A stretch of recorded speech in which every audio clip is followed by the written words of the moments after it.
Testing, testing. 1, 2, 3, testing.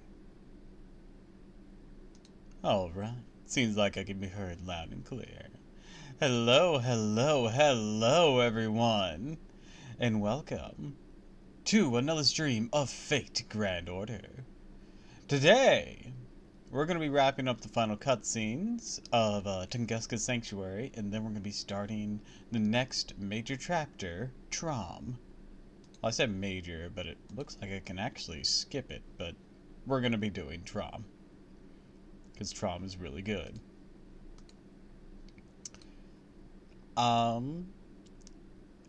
Last time on Fate Grand Order, we... Right. We defeated Quainskaya after 2 fucking hours. But instead of killing her and putting her to rest, we instead chose a path of peace and launched her into space. Or, well, set up to launch her into space.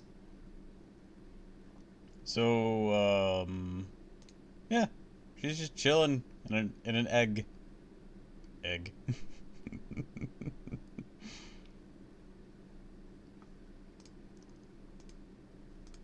But God, that fight took me so long. God.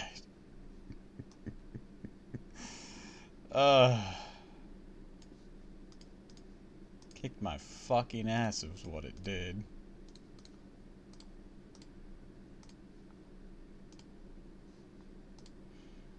Anyways, I don't have any more to recap, so let's go ahead and switch on over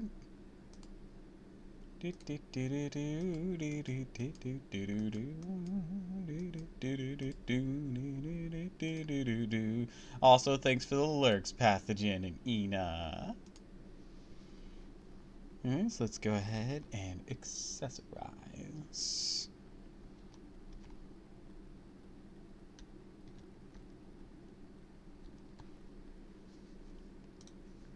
Dual pose. Alright. Then through. There we go. Still haven't gotten all the goodies here.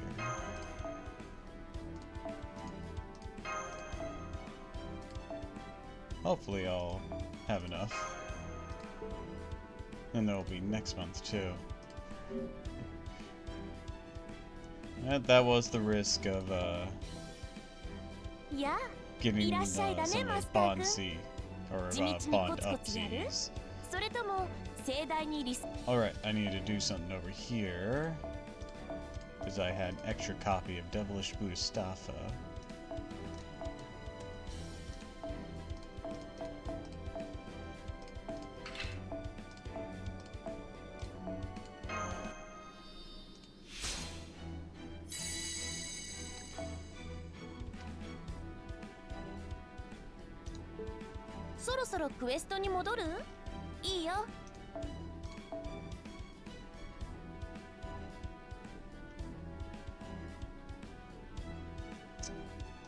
Alright, I think that's good for now. We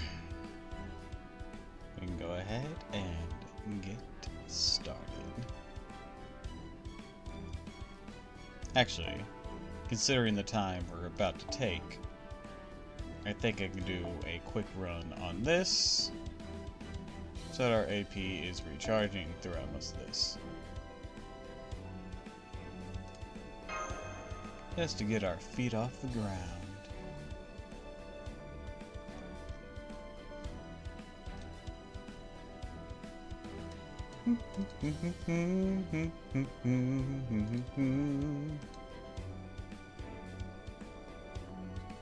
Well, and that we're not wasting any time. This won't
There we go.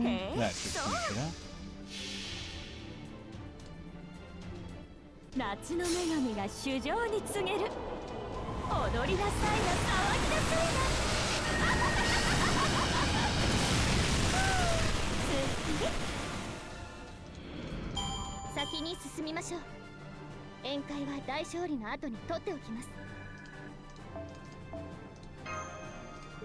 Alright, we just won the one run.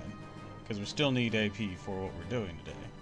I just figure we're probably going to be doing enough that having our recharge before we begin these cutscenes would probably be good. And hey, if we need to restore AP, we will.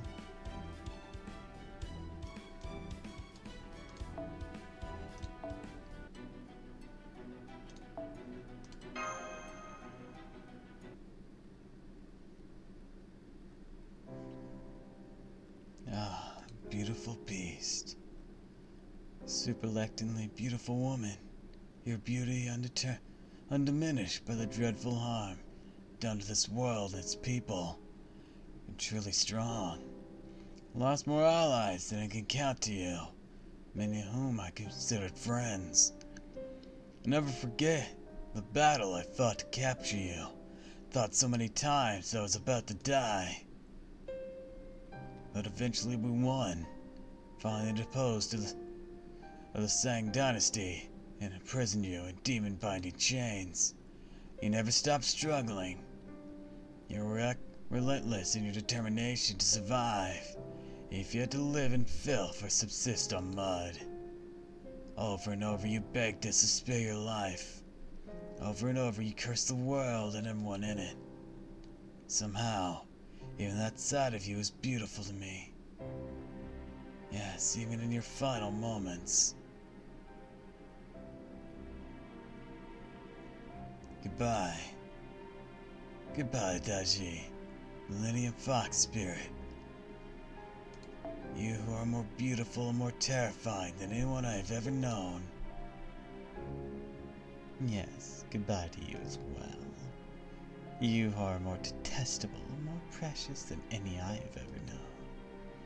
I hope your death is longer and more painful than any of your wretched kind. I'm afraid I won't be doing that. Going back to the Kulon Mountains. And one day I'm gonna become a Shan. Indeed.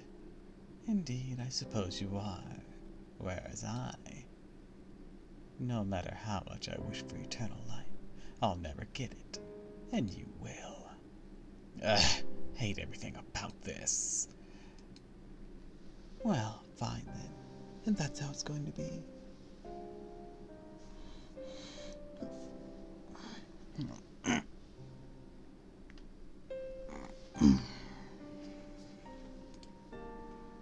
I want you to live the rest of your eternal life, cursed by every beast that lives. You're cursing me. Yes, I am.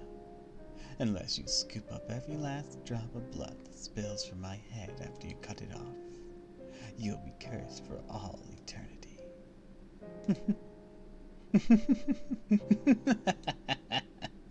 If you're going to enjoy eternal life, you'll also have to live with eternal regret.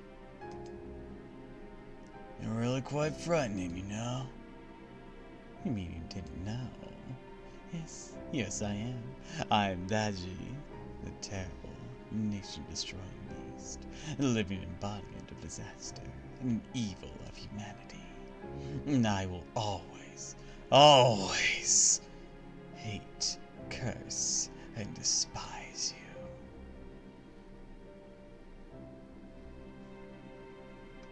Going to legend. Tagan Wang Lushan so absorbed in his writings during the final days of the Shang dynasty that his wife filed for divorce and left him. Years went by. After the fall of the Shang dynasty, after Liu Shang gained tremendous acclaim for his role, the head tactician in the new Zhao dynasty's army, he was given a domain of his own as a reward for his service. Shortly afterwards, his former wife reappeared seeking reconciliation. In response, Liu Shang spilled some water from a bowl and said, "If you can return this water to the bowl, I'll let you back into my life." But of course, spilled water never returns to the bowl. What had been spilled could never again be what it once was, a sad fact of life. Huh? You want to know what actually happened? Well, how can I put this?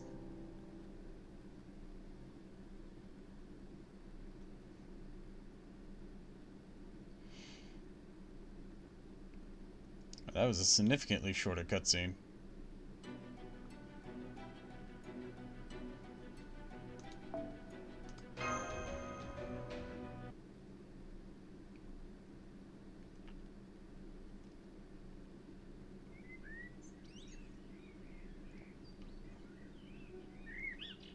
Huh? Where am I? I don't get it. I heard heroic spirits stay in the Throne of Heroes. The throne's a collection of humanity's information. This blue sky is probably a dream or something. Either that or some kind of hallucination. Even that festival over there is probably... Wait, a festival? Don't tell me. Now that this is Nikitic. Now that I, the brave bogatir Dobrynya Nikitic, am thought to be dead and never returning. Are they trying to make my young wife take a new husband, even as she waits so patiently for me? Is that what this festival is for? Some kind of bullshit wedding ceremony? Is that what's going on here? No, wait, that can't be right. I don't even know what year it is. Although, hang on. I'm pretty sure I set out to save humanity, or rather my motherland of Russia. So does that mean heroic spirits aren't completely separated from the throne? Whatever, so, are they really going after my wife while I'm away? Again? Don't they ever get tired of trying the same stunt over and over? Good grief. Still, if Russia really is in danger, I have to save it. I am the eternal warrior, who can do just about anything. Yeah, except raising kids. That's right. It was 1908. In that year, I, Dobrynya Nikitic, materialized in Russia. As a bogatir, the Sun Prince, I had some ties to the goddess of the sun as well. The radiant eastern goddess was present, celebrating the birth of a new life. She said, so what if this new life is inhuman? So what if she was born screaming? Though she may not reach the sun at its zenith, still born from brilliant light, that makes her my child. I see, that makes sense. And so I ventured to the heart of the site of a massive explosion. I made my way through all sorts of obstacles, enduring all kinds of troubles and hardships. I fought and killed strange creatures, things that were neither dragon nor insect nor anything else I knew. Had been warped beyond recognition by the fragments of the rock that devastated Tunguska Forest. There, on top of a pile of fallen trees that had been burnt to a crisp, I found you, still a baby. I gave you a name, and I gave you food. I stayed with you for as long as I could, still a heroic spirit, an empty, transient shadow. Couldn't be there to raise you to adulthood, much as I wish otherwise. Couldn't be there to lessen the burden of your curse, let you vent your frustrations. Could only be there when you met your end. I'm sorry. Yes, Gaia. I hope you can forgive me. She will. I'm sure of it. Yeah, it's you, my beloved spouse. If you don't believe me, check for yourself one day. I bet you'll find Yakaya is more willing to forgive than you suspect. You think so? I hope you're right. I can't imagine she will, still. Be so nice she would.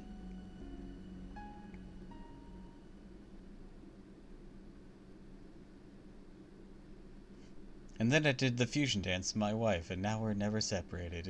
It was very peculiar.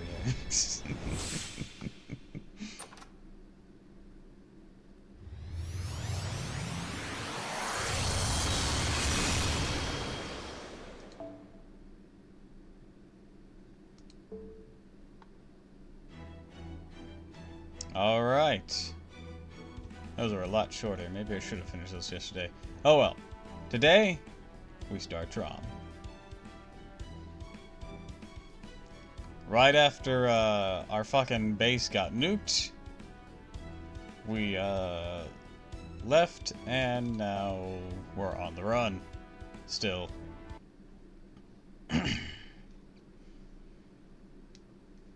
Prologue, or a study of the perfect human.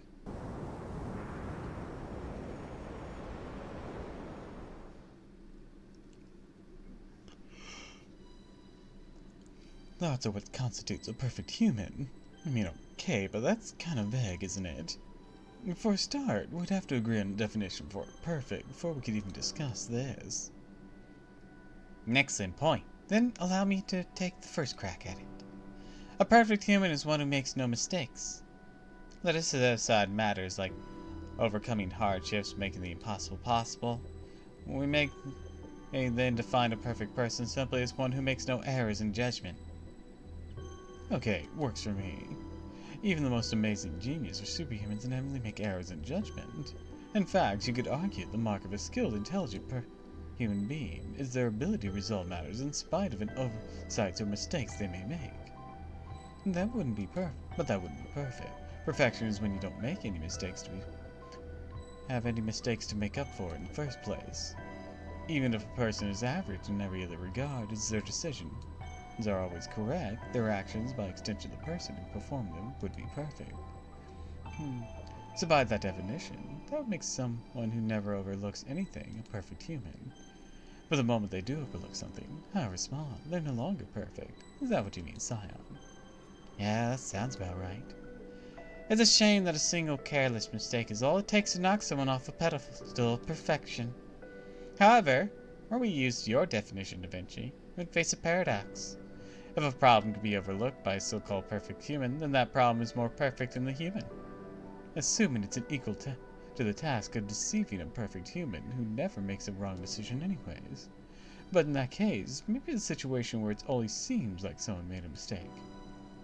But in reality, they simply chose to overlook the problem. In other words, a case is where the perfect human deliberately overlooked the problem in order to be perfect. The problem, in this case, shouldn't be solved at all. In that case, overlooking the problem would be the correct choice, the perfect choice for our purposes. But at that point, I guess we're just arguing semantics, huh? Are you done with the side chatter? The Stormboarder will be leaving the Arctic Circle soon. You two aren't just passengers, you're technical and special advisors. It's your duty to make regular status reports, even if they don't have much new. Whoops, my bad. You're right, Captain. We did, in fact, originally come to give you a report. Then, allow me to explain Novum Chaldea's current situation and our next steps. It's been several days since the British Lost Belt vanished. We successfully brokered peace with the immature beast Queen Skya. However, immediately following this, we were attacked by the foreign god and lost our temporary base in the Wandering Sea. Fortunately, all of Novum Chaldea's staff managed to escape to the Stormboarder. We struck back at the foreign god, that is, you Olga Marie, with the same gravitational destruction she used on the Wandering Sea, confusing her long enough to, well, I'd like to believe she's not coming after us means our plan was successful. Unfortunately, she is so far beyond what we would consider normal that it's impossible to be certain. At any rate, both Spiritron Calculation Engine Transmigrators 2 and Near Future Observation Lens ship had been brought aboard the Stormboarder, and now serves as Chaldea's flying base of operations. That is the situation in which we now find ourselves. Now that we've escaped you, Olga Marie, we're currently using Transmigrators 2 prognostications to move between different safe zones. Despite encountering our shared difficulties at our various stops, we continue our flight even as we speak.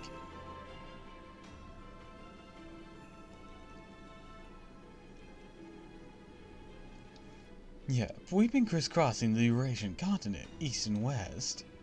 Of course, we've occasionally touched down to convert the few remaining buildings to Spiritron and stock up on resources.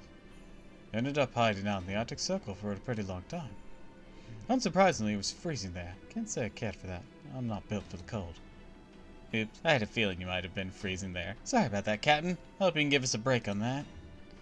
Transmigrators 2 suggested it was the safest place to lay low. I know, and it works if the foreign god hasn't attacked us here. But things changed yesterday, right, Captain?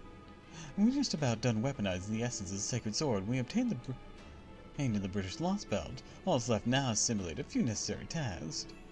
So Commander Gordoff, our administrative advisor Holmes, me as the technical advisor, and the rest of Chaldea's staff had all agreed it's time to leave the Arctic behind. Our next destination is the foreign god's base, South America. That's where we'll have our final showdown. At long last, we're passing through North America to the final Lost Belt. Yep, I just got a look at the Sacred Sword's armament official name too. The whole Nemo series thinks it's great, myself included. Right, it's admittedly a little hyperbolic, but that's just part of the charm. Emergency, emergency. Anomaly detected. Anomaly detected. Errors in Transmigritus 2 prognotations and Sheba's near-future observation recorded. New undocumented obstacle in Nova Canda's plans to defeat the form god detected. Steep decline in proper human history verification levels on this bleach Earth confirmed. Future threatening interference with past confirmed. All Chaldea staff prepare for redshift sequence. Sheba's observations indicate this massive singularity may be the single greatest direct attack on human history.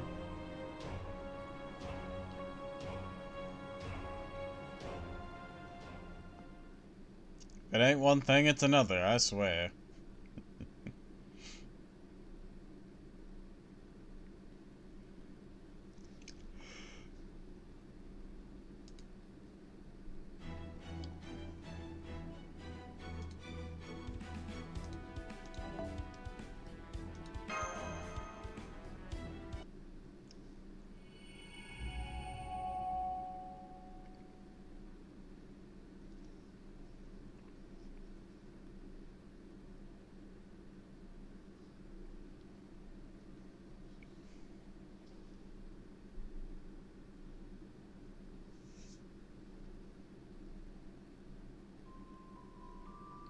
Thinking out loud.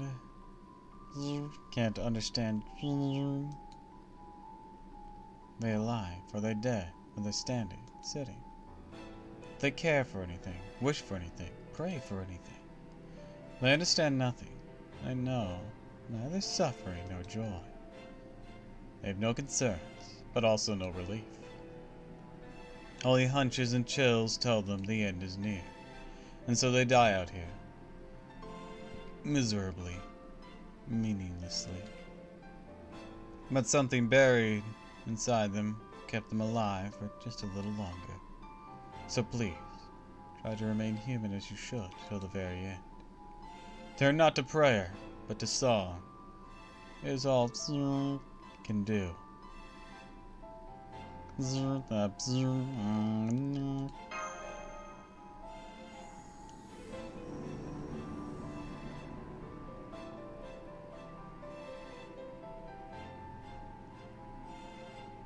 Thinking out loud. Yes, that's right. I must be a traitor. I betray both proper human history and sincerity. Maybe my incompetence, or maybe it is how capable I am. And last, the day my sins, my evil deeds, and my duties all come to an end shall arrive. Here beneath Oceanbach Falls.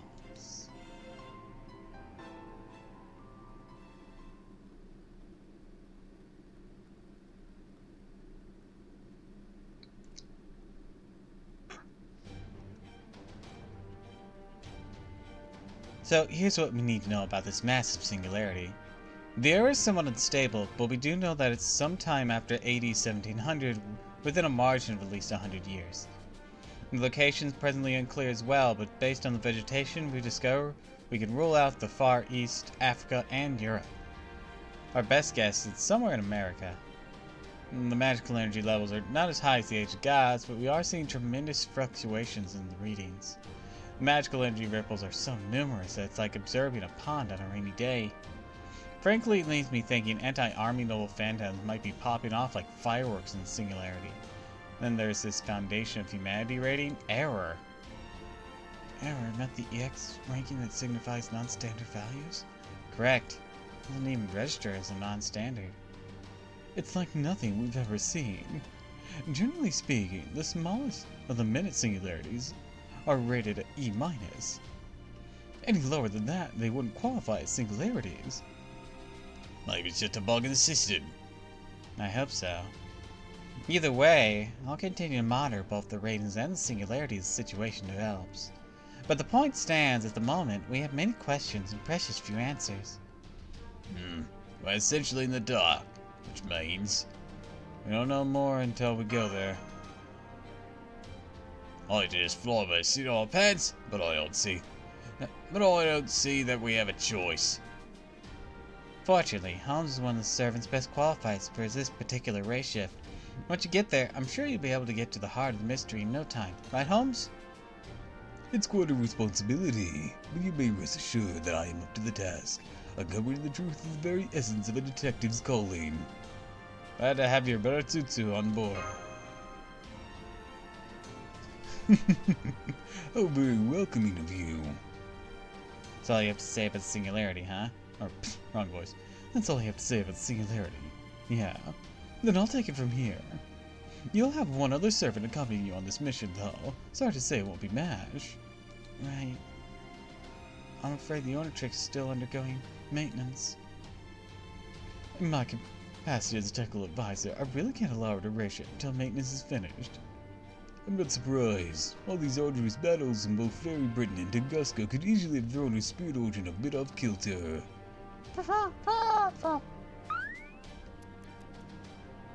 Guess Foe's not coming along this time either.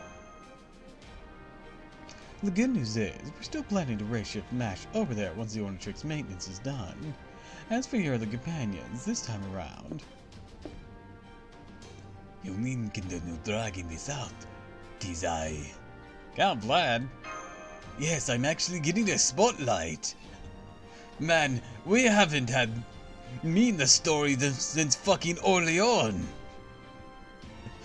A pleasure to meet you all. I am Vlad Tepish, and I have been dying to be part of the main story again.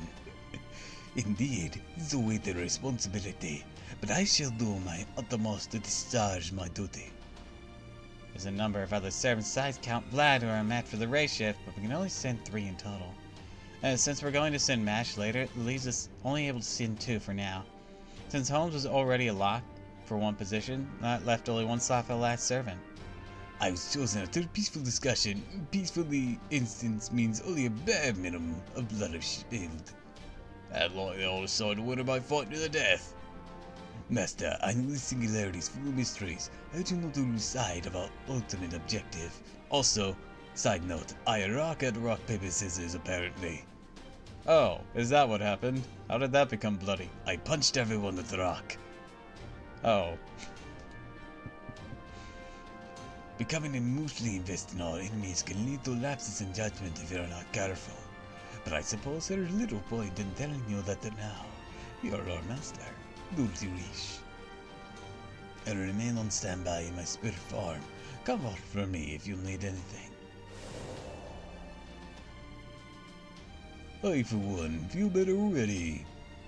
As a matter of fact, we'll also be race shifting one more very special guest. Is that only 3 servants? I did, yes. But the presence of another master will give you a much wider range of options. So, does that mean...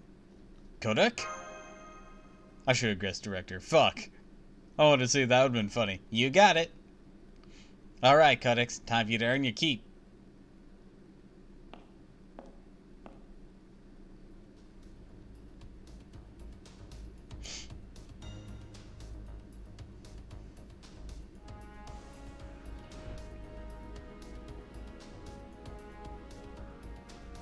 Yeah, Kodak Zemlis.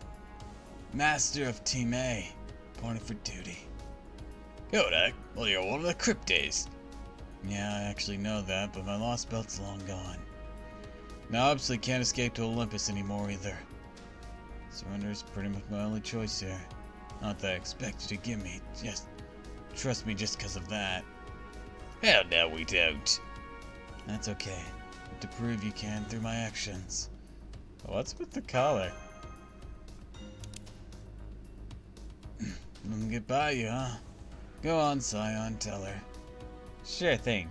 That's an Atlas Institute produced Maze Killer collar. We'll be monitoring Kodak during the mission. If he tries anything funny, collar will activate. And completely destroys magical circuits. Of course, anything funny includes trying to remove the collar himself. We do not want to kill him. But if he tries to use the collar to intentionally destroy his magical circuits, that is what he'll be. Oh, and be careful when using Magecraft too, since any unauthorized spells could trigger the collar as well. Damn, you guys are brutal. Look, fine, I can deal. Kodak? Yeah? Good to have you on the team. Yeah, okay. First piece of free advice. A mage shouldn't be so quick to offer someone a hand. Our hands convey a ton of information. You're a master, too. You know how important the hand with your command spell is. He's such a typical mage, making me remember I'm actually a mage too. Tarasu might be a great master, but she's never really trained as a mage. So I hope you'll keep giving her tips as time permits, Kodak. I will.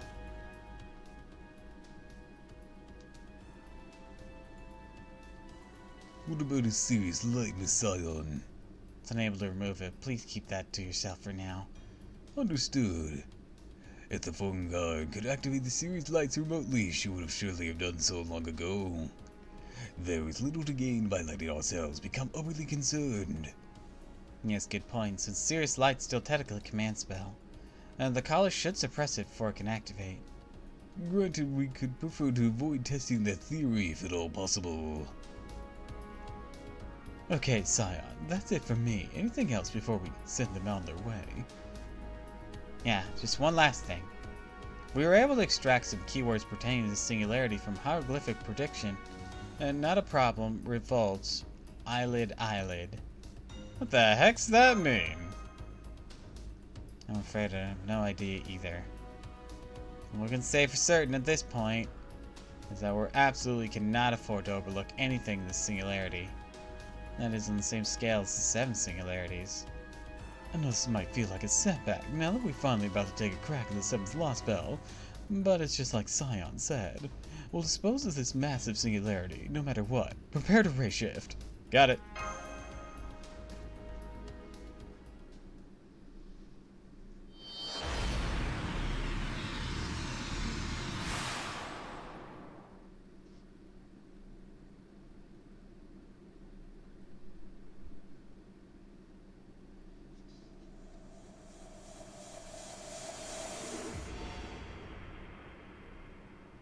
Life and death of an illusion.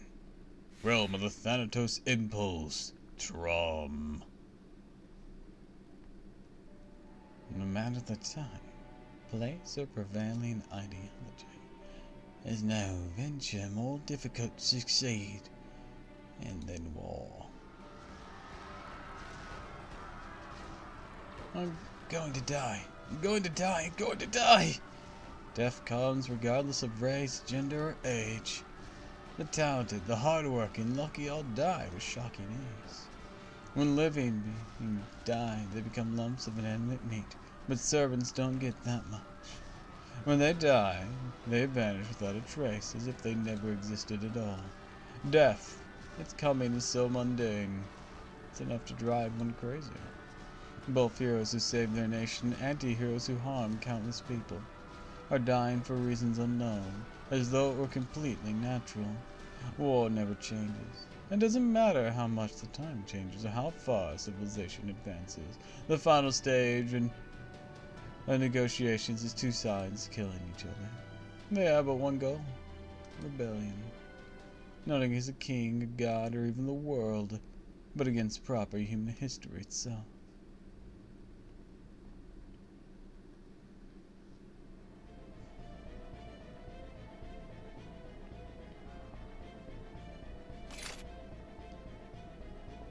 Do you understand why you've been called here? This castle is an unbearable place for the summoned servants seasoned by battle. Any ordinary person setting foot inside would be driven insane by blood-red glamour and pitch-black madness. That madness was personified in the beautiful woman who stood before them. No, Sir Kriemhild! I can't think of anything that would...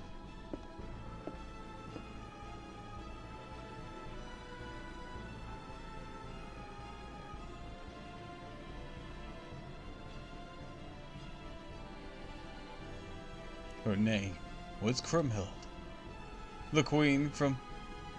oh my goodness. Nibelungenlied, who swore revenge for her husband Siegfried's murder.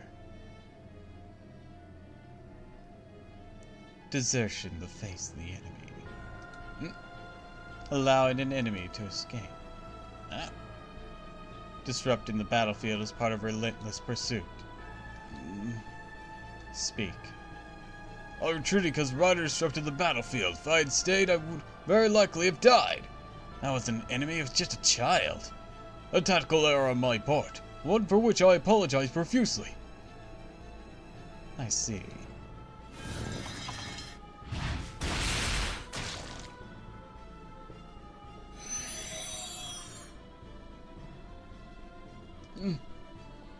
If we had held out, the city would have fallen, but my men wouldn't have died needlessly.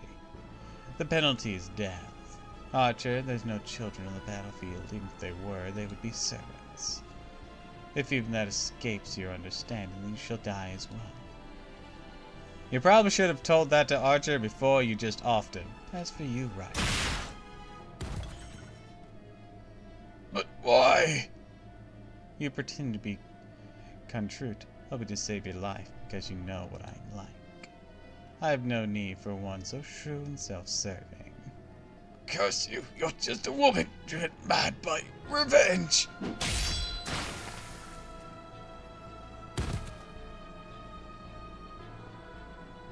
Do you think that is a revelation to me? Why, my. Once again, you've made quite a bloody mess. It's cleaning up messes, not your job, Zhang-Zhou. Indeed it is. I can't give him the British voice. He's a geezer, but indeed it is. Or rather, it's my puppet's job. Go on then, get to work. how goes things on the front lines? A deadlock still. His talents for defense is almost maddening. Well, he's a renowned hero for a reason. Oops, my apologies. How fare things on your end? I've been mustering my tabling jing and my knowledge of puppet soldiers to the best of my ability, but it's still going to take some time. You may have all the time and money you need. Just be sure you succeed. Fail now, have no choice but to cut your head off, too. And I better give it everything I've got, hadn't I? Well, no matter. What about new servants? Seems some new ones were just summoned not long ago. I believe most of this batch went over to the opposing factions. What about the righteous realm? Has it moved? No, still hasn't budged. The only activity we've seen from his subordinates is scouting maneuvers. I see. Must be waiting to swoop in after the dust settles and claims the spoils for themselves. They are so weak that we could overrun them all at once, but we can't ignore them either. It's the most vexing position to be in. And in consequence, we find ourselves in this deadlock and infuriating. Indeed it is. Have the assassins continued to keep an eye on them? Yes, my lady. And one more thing. Your zodiac star was twinkling earlier. Zodiac star? It means someone who will have a significant impact on the Singularity is about to arrive. Namely... Chaldea. I see. So they're coming. They're really coming. What to do? What am I going to do about them? How can I best make them suffer? How can I best make them grieve? In the end, I'll behead them, of course. Before that, I must be sure the punishment is truly spectacular. How dare some common mage use us as familiars? Please calm yourself, my queen. They are still prisoners of war, and our society rules do technically demand we treat them hospitably. I never consented to playing by any such rules. Very well. Have the Chaldeans martyred until we know more. I'm afraid we don't have the scouts to scare. Then recall some of the assassins we sent to spy on the righteous realm. Have them keep an eye on the Chaldeans for the time being. Understood. You guys done talking yet? Are you guys done? You guys done talking yet? Son, I'm surprised to see you're out of torture chamber. Torture? I don't know anything about that. I just want heads, that's all. Oh, never mind. Now what is it? What's Chaldea? Well, to make a long story short, I'd say they're enemies. Nothing more, nothing less. So you're going to fight them? I'm going to kill them. Oh. Well, if you have any important heads you want to keep, would you let me hold on to them for you? I'll consider it. I doubt I will, though.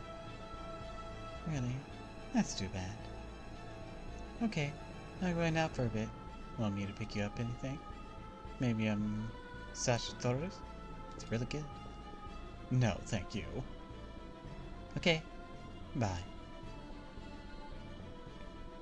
Are you sure she should be allowed to run about, doing as she pleases? That's the way of life she's sought as an anti-hero. Nothing to be gained from denying her.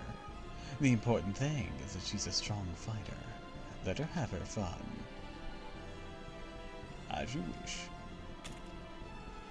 The preparations for the experiment's been completed, Lord Zhangzhu.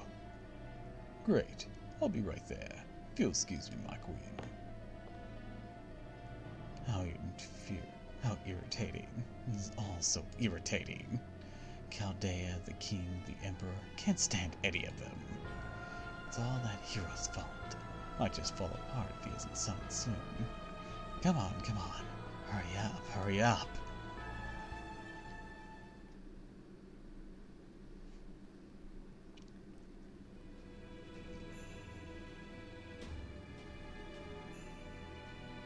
That concludes my report, sir.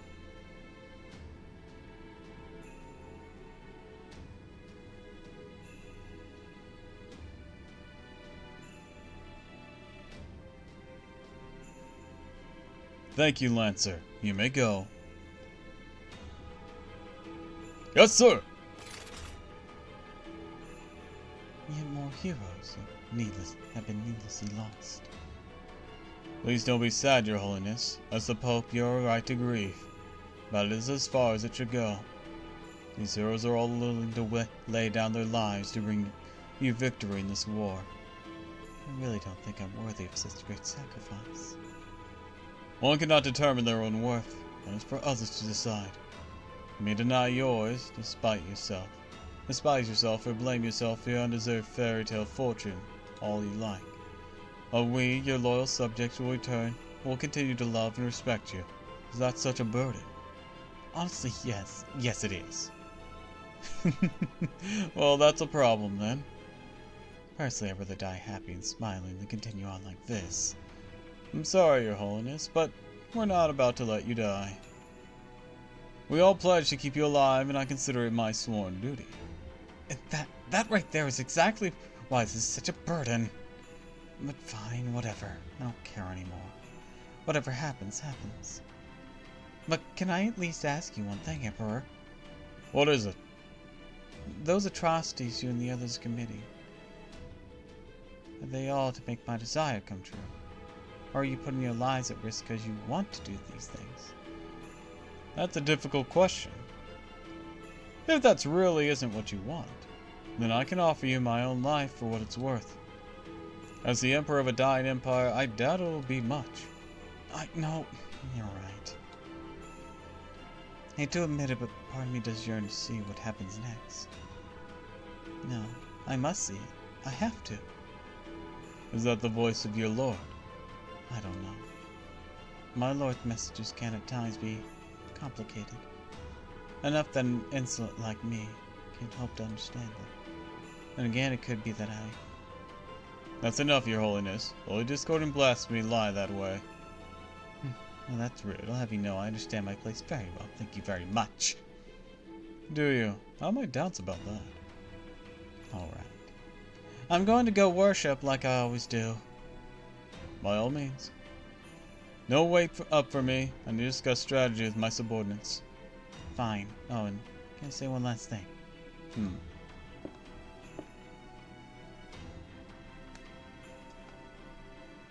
Try not to do too much evil scheming, okay?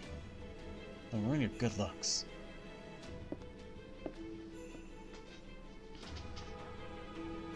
Well, I'll be damned. I guess it's no accident Her Holiness was appointed Pope after all. But I'm afraid I'm not done with evil schemes just yet.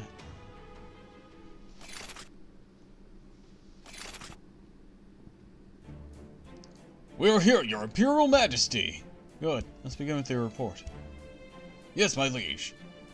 A medium-sized force of the Revenge Realm attacked us 3 hours ago. They attempted to seize the tower of Trigano. Or Trigonat? Trigonia. Or Trigonio? For themselves. Fortunately, the 30 Archer-class servants we had stationed there drove them away by unleashing all their double phantasms at once. I see. So it played out just as I expected then. Yes, my liege. Unfortunately, 10 of our other servants were killed when they tried to pursue the retreating enemy forces. I thought I told them to maintain our defenses, not to give pursuit. You did, my liege. But several riders, berserkers, and lancer class decided to disobey orders. They were clearly trying to steal a march on the enemy, and... So you're one of the servants who violated the chain of command and went off on their own? Forgive me, my liege. If you could do it all over again, I trust you'd make a different choice. Yes, my liege. Do you expect mercy? Sorry to scare you. I understand as a warrior, instinct drives you to take advantage of opportunities for glory in battle. I couldn't ask my soldiers to suppress such instincts any more than I could ask them to stop breathing. I forgive you, and ask that the rest of you go easy on them as well. It should go without saying, but achieving great things is your top priority, even if that means occasionally disobeying orders. Yes, my liege. Very good. Next. These two were caught fighting. You know that fighting between servants is forbidden, especially in this realm. I therefore send you both to the rear guard during the next battle. Alright, you got your sentence. Now move on. I'm the last one. Oh, I'm surprised to see you here. You've always been such a model soldier. What could one of Alexander the Great's own have done to get in trouble? Well...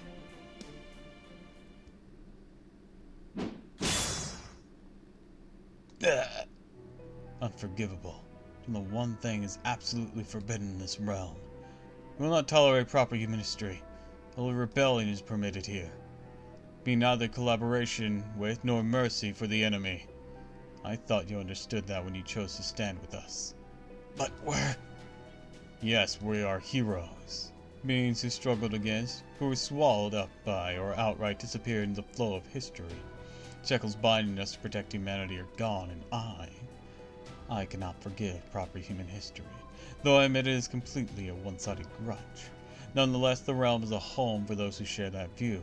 Something must have gone wrong with you when you were summoned. You're the ones who've gone wrong. Oh my. Hi, Lizard. Welcome to the stream. Thanks for the oh my redeem. Perhaps I cannot stop now.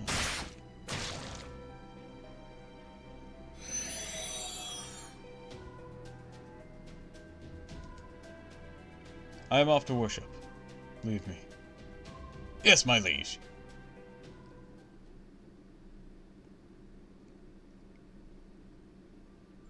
I'm not wrong. I'm not lost. Normally her prayers would be for others, not herself. Prayers should be for others, for something larger than oneself. That is how it should be. Through devotion you prove who you claim to be. But this time her prayers for herself are for herself. Her sins are not sins. Her atonement is not atonement. And yet, paradoxically, that devotion is the only thing bearing fruit. It is that paradox that brings her suffering. She is powerless to stop. Please grant me salvation. She murmured her wish under her breath, unsure of whom she should direct it at. Anyways, as you can see, we're playing Fate Grand Order today. We started Trom.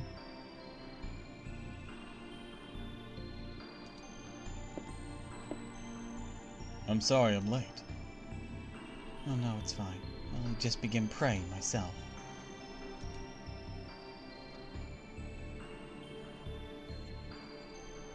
Is that so? It's nothing. Alright. I think I'll pray for you next. She prays to help shoulder the burden of her sins, and in doing so stains her own hands with blood. I'm sorry, I'm sorry, I'm sorry.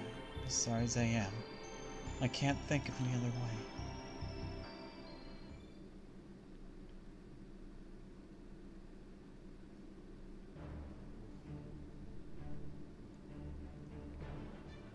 That concludes my report. According to the caster's analysis, the other 2 rounds battles ended with a painful draw. Damn, so they didn't get beyond Scare Machine. I guess they're still just as wary of us as ever. What do you think, Roland? Of course they are. Our faction may be the smallest, but our forces are just as strong as theirs. If we're to attack them with everything we've got, we'll walk away with the lion's share. Above all, our realm is none other than Charles the Great. Yeah, who cares about Kriemhild and Constantine? Charles the Great's our only true emperor. You hear that, Your Imperial Majesty?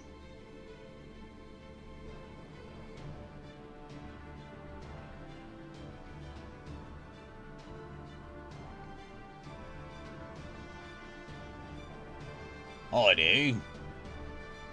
We fear nothing. Neither the vengeful crazed queen, nor the emperor who failed to protect his nation. So says Charles the Great. Whoa, that's our emperor for you? Indeed. We'll all wait until the end before we make our move. A true emperor should never act in haste. Charles always says to tell the assassin to... Charles also says to tell the assassins to dedicate themselves to their training and step up their efforts even further. It shall be done, my liege. Either Roland and I will head out next, Your Imperial Majesty. I see. Roland, go get him. I'm honored, my liege. I'll leave straight away. Hey, Roland, don't forget your sanity this time, okay? That only ever happens to you.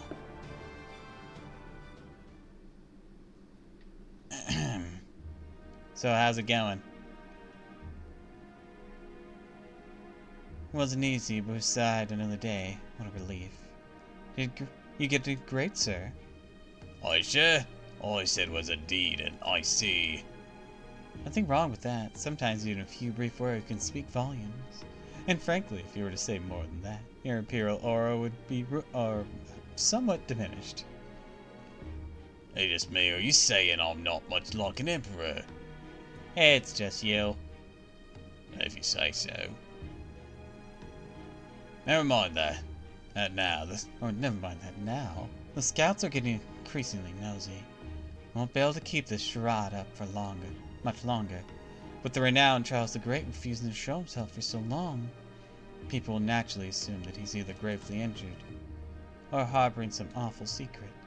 If it's just pranced on out there, if I just pranced on, or if then I just pranced on out there, they'd cut you down before you could say hello. Well, that sucks for us. There's no laughing matter. You think? Because it seems to me like all we need for something to happen that'll keep them from suspecting the king. Let's say, for example, a fourth faction showing up. I've got a hunch that things are about to change. Now's our chance, so we should send lots of scouts to make sure we don't miss it. Your hunches do seem credible. Alright, we'll send out some scouts. Let's add riders and casters to the usual assassins. Our defenses should hold for a while, if we assign them to other classes. I hope you'll help us too. You got it! Sir. Yes? I feel this will be a crucial turning point for you. Please try to stay on top of things. Of course. You know exactly what I'm made of. Oh, my name isn't Don, Charles the Great. You're getting into perilous territory, sir. Remember, if they discover the truth, they'll have your head on a spike. me. So, you must be both cautious and bold. Is that clear? Indeed. Now then. Before factions about to get involved, it would have to be them. I wonder what's going to happen.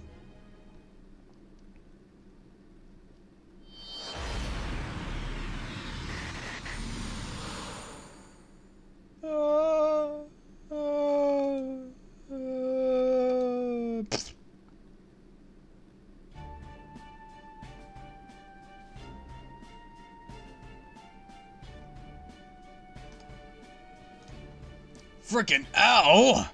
That's hot. So that's how rate shifting feels, huh? No, that one was kind of odd. Quite right. There was clearly something different about it compared to our usual rate shifts. Oh well, this is my first. I've got nothing compared to. I'll just have to trust you guys to figure out what's wrong. Master, are you about to contact Caldea? Yes, Master on comms for Caldea. Are you okay, Master? We noticed there's an odd tremor during the race shift. We're fine. That's a relief. Right. I can confirm that you and Kodak are both unarmed. Looks like Holmes and Vlad made it there as well. According to Sheba's observations, there should be a small town nearby. Is that where we go first? As in all matters, we begin by gathering information. We must learn all we can, even if we must take a few risks to do so. Well, that's the textbook answer. Well, first, let me ask you something. Can you use suggestions? Suggestions? Guess that answers that. So this entire time, you've just been going around running your mouth, knowing the locals will think you're either crazy or dangerous. Well, at least our Mystic Coat does have some mage craft built in to spell some of that incorrigibility. Whoa, really? I had no idea. Me neither. Seems like the kind of thing you probably should have told her about sooner, but whatever. Alright, I'll use charm suggestion on the locals.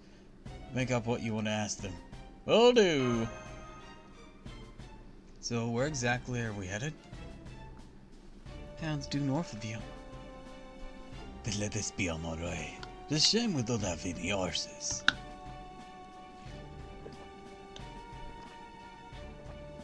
I'll bring up the rear then. Tabasu, Kodak, you two stay in the middle. Sure.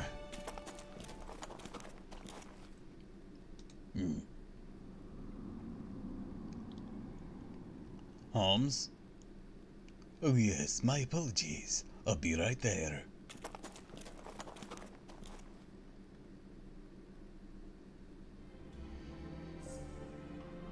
Clear blue sky that seems endless, a gentle breeze rustling pleasantly over the plain. Everything's quiet and peaceful. It made a horrible feeling of dread take hold and refuse to let go. It was not Kodak Zimlis who experienced that feeling, nor was it Tiramisu, or Vlad Serd, or even Sherlock Holmes.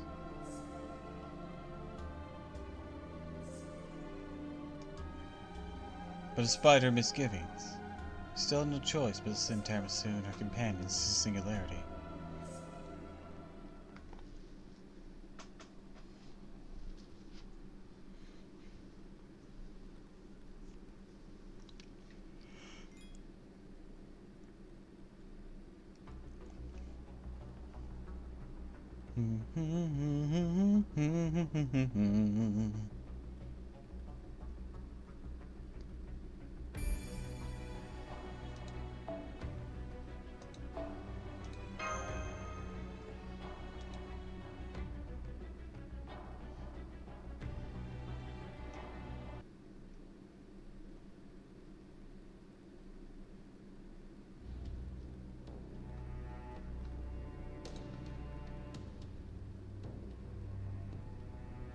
Whole town's been destroyed.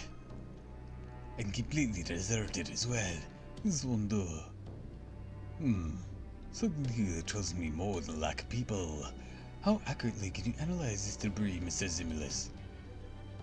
Want me to analyze it? Like, measure how old the material are and stuff? Just so. While I do have some degree of familiarity with the subject, I can only do so much. Certainly, nothing about the analysis that employs complex magecraft. We need to settle for amateur's attempt since we have a mage with us. Now I see. Not really my specialty, but I can give it a shot. And basically, just need me to figure out this stuff's archaeological period, right? Yes, that'll do nicely. I suspect this debris was created through magecraft rather than human hands. Magecraft? Well, I say debris, but I mean the entire town. Let's wait for Mr. Zimulus' analysis before I say more. Is this some kind of joke? What is it? The short version of Holmes was right. All places made with magecraft. Probably a caster's territory creation or something like it. A normal mage would really struggle with something like this, but a caster could do it pretty easily, I think. This town would seem to be mid to late Eastern design. But as I suspected, something isn't right. While it does appear to be deserted, as Count Vlad said, I can discern no traces of anyone having ever lived here to begin with. The hell are you talking about? Think of it like a movie set. There are faint signs of use, and nothing like the wear and tear one might expect to see over time. I don't even know if a mage or a servant, but someone built this whole town in an instant. That is my working assumption. I see. That's unusual, but not outside the realm of possibility.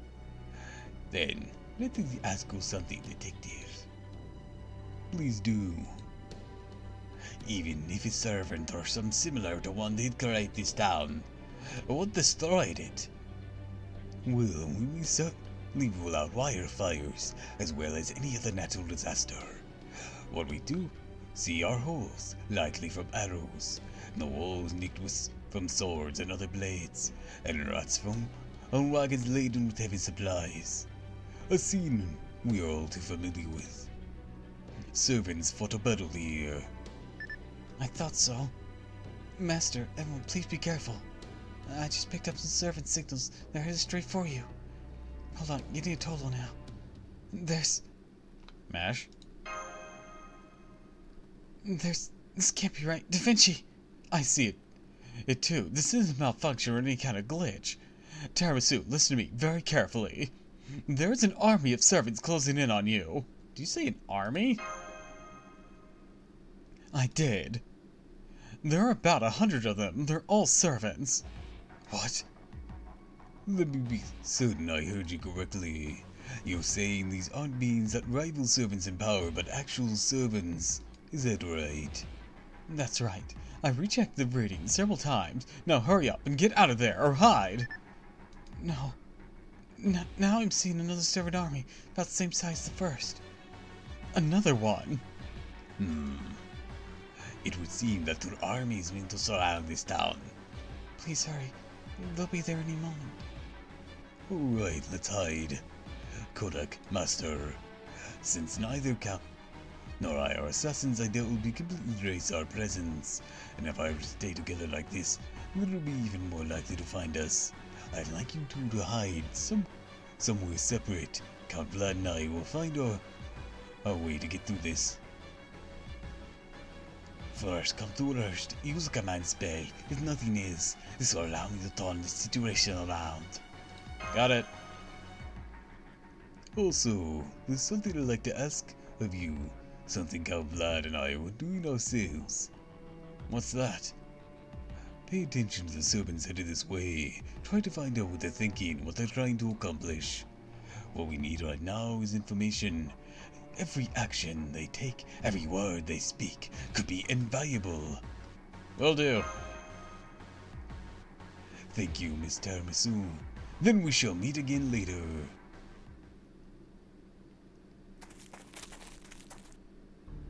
This ought to be far enough. Now let's dig a hole to hide in. Should I bring some more rubble? Good idea. And this should be big enough to hide us. Not so much that it looks out of place. Got it.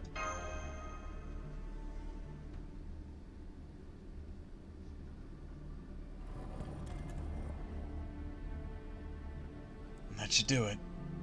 Okay, Tiramisu, get in and stay put. Mouse's hideaway. A cat shortcut.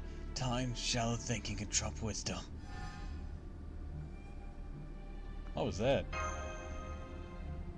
Camouflage spell. I don't know if it'll work on servants, but it's better than nothing. Oh, that's amazing. Are you kidding me? One of the most basic spells there is. I haven't even been able to cut down my chin in time for it, so it's too slow to use on short notice. But I guess that doesn't matter now. Anyways, some soundproofing built in, but keep your voice down anyways.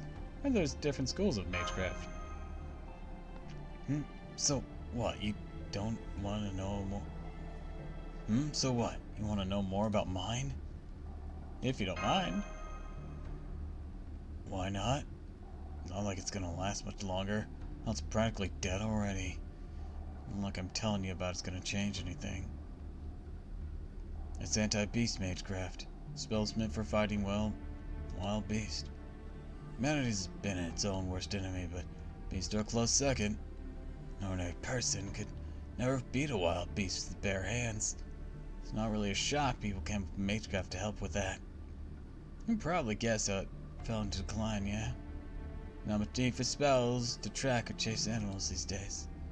Plenty of substitutes for that. Of course, these spells can still come in handy against wild beasts.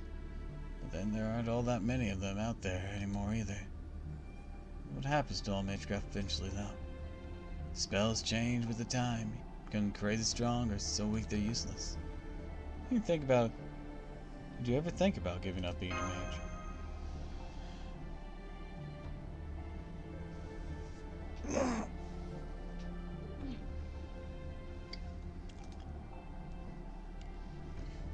What? No, I can't believe you're even asking that.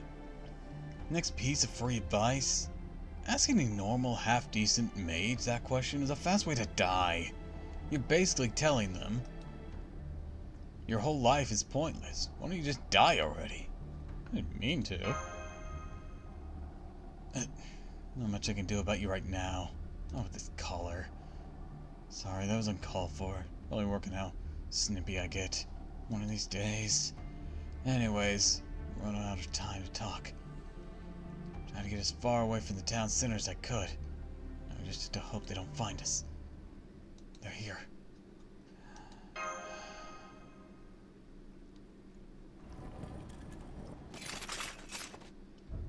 Corridor scouts will be facing another medium-sized force. The plan is to hit them with a full volley of our archers' noble phantasm while riders flank them on both sides. Sabers and lancers will keep them pinned down in the center, attack while the riders have them confused. Make sure all your noble phantasms are ready to go when you need them.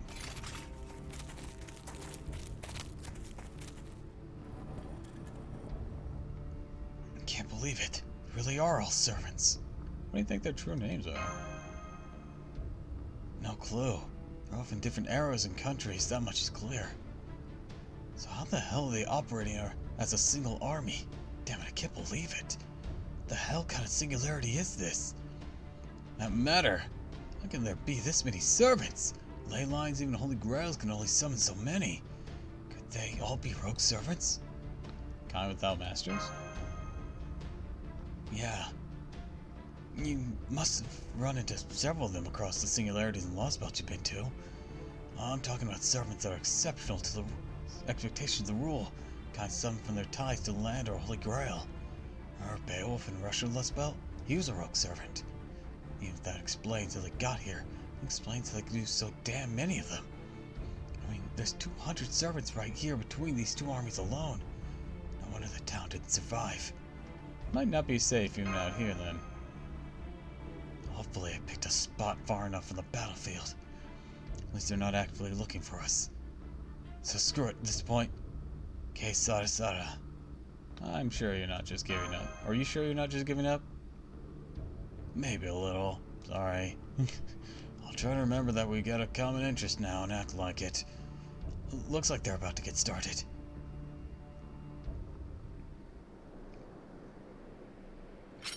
Archers, at the ready!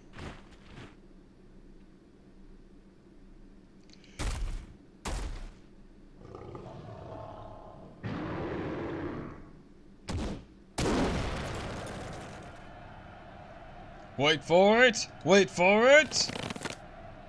Now! Command spells loaded! Activate Double Phantasm! First Phantom on Spirit level, then Heroic Spirit level! Command spells loaded! Activate Double Phantasm! Lightning Longbow!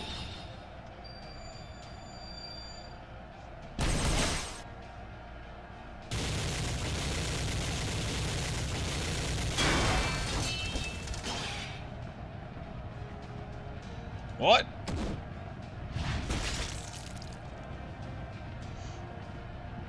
Archers, to the rear, hurry! We inflicted minimal losses. Ah, they must have had heroic spirit level casters buffing them. Alright everyone, this is it. Hold your ground. Heroic spirit level. Keep your damn voice down, but yeah, I wonder what he meant by that too. Hold the line here too.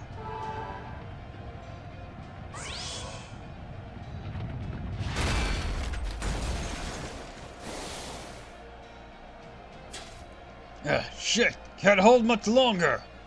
Keep shooting! Buy as much time as you can! We're taking massive casualties! Orders! He's still not ready! We just arrived at the designated coordinates. We'll charge them right now. What the? What is it? Squad of assassins just ambushed our right flank! It's going to take some time to regroup! Left flank here! We can't get through their casters' bounded field! We'll need time to regroup too! Our charge won't be nearly as effective if we don't coordinate it. Damn it! They'll be able to face Lady Grimhild like this. Grimhild? Isn't Grimhild? Yeah, I know about her too. She's a hero now, a legendary figure. These guys are completely on the defensive. What changed? Urgent news. It was Constantine's army from the reinstatement realms in disarray.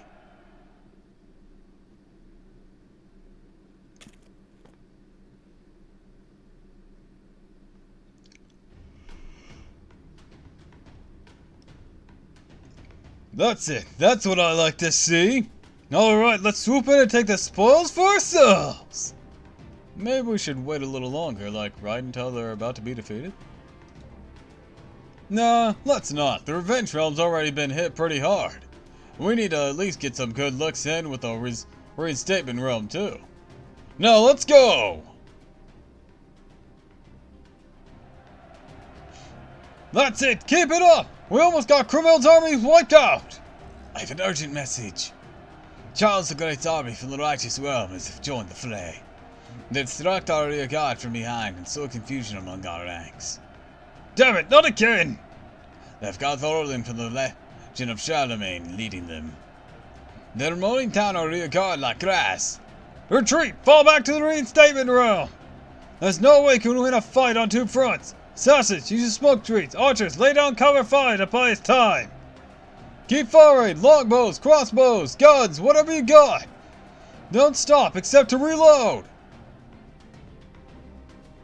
Constantine's servants are in retreat. It's time we followed suit. Casters, hold position until the riders catch up with us.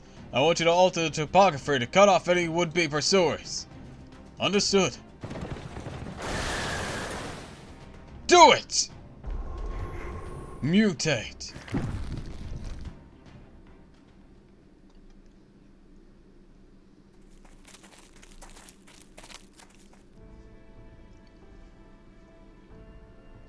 Grimhild's casters are transforming us around in the swampland, Lord Roland. We could have had our casters free the swamp and go after them, but I think that's enough. Both sides suffered heavy losses and got in a few good shots at the Reinstatement Realm soldiers too. The forces of Charles the Great's righteous realm are the only ones walking away unscathed. Now let's cheer our victory. Yeah! Being naked rocks! Yeah. Yeah? Did he really just say that? Shut up. Look, I want to say something too, but this isn't the time.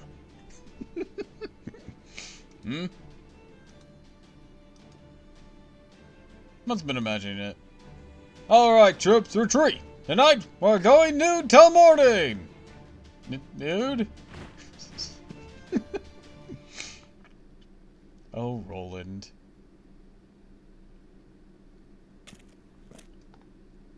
It's alright, Mr. Masu. Mr. Simplest. We can come out now.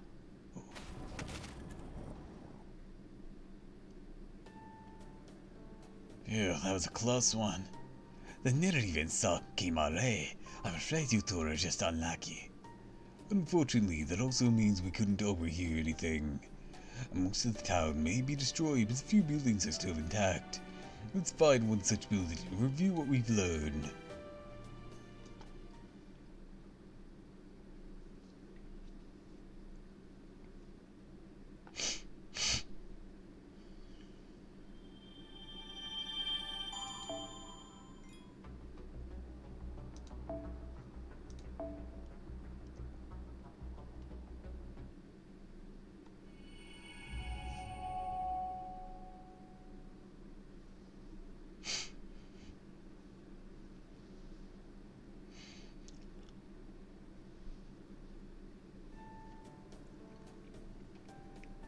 Now then, well, I could certainly do with a spot of tea. Bar's pretty much all at booze, so I don't see that happening right now. Though I do and got a good glass of red wine, I don't think I could do so in this rundown tavern. I'm afraid my drink will have to wait till another time. Alright, you two. Tell us everything you saw. Even the smallest detail could be of great importance.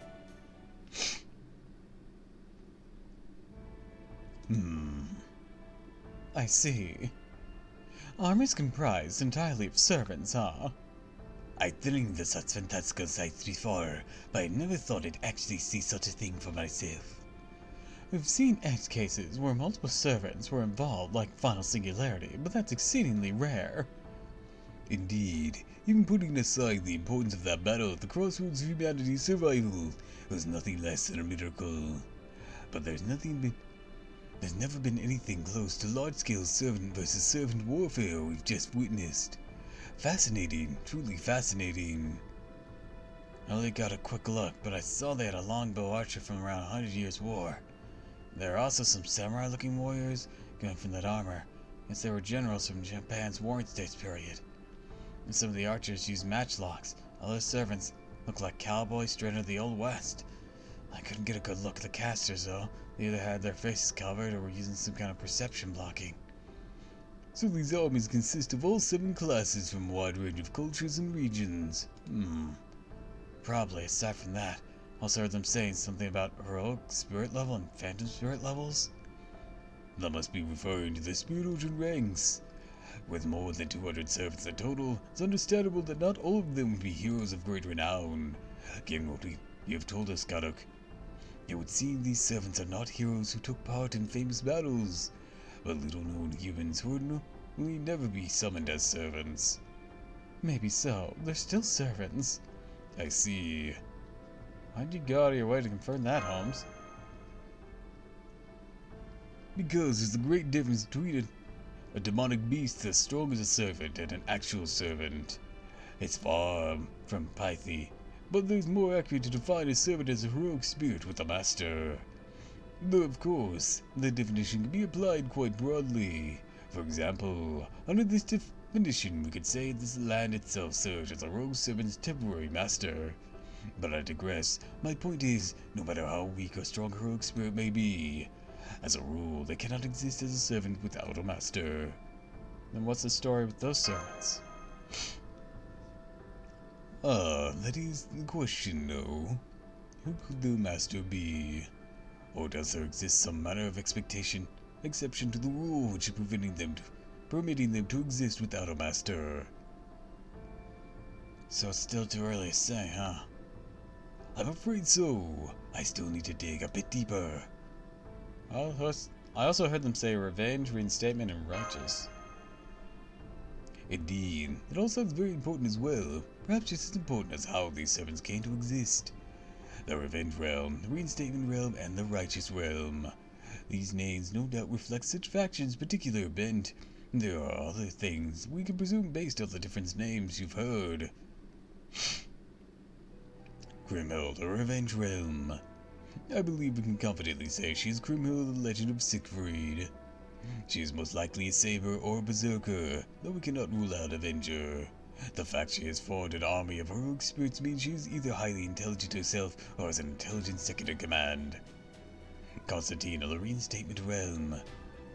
There's been rather few men named Constantine in recorded history, but I suspect we're dealing with the 11th. Constantine the 11th is said to be the last emperor of the Byzantine Empire. I must say, I find the choice of reinstatement for his faction name intriguing, but we can leave that for another time. And finally, Charles the Great, heir of the righteous realm. Now that's quite the name indeed.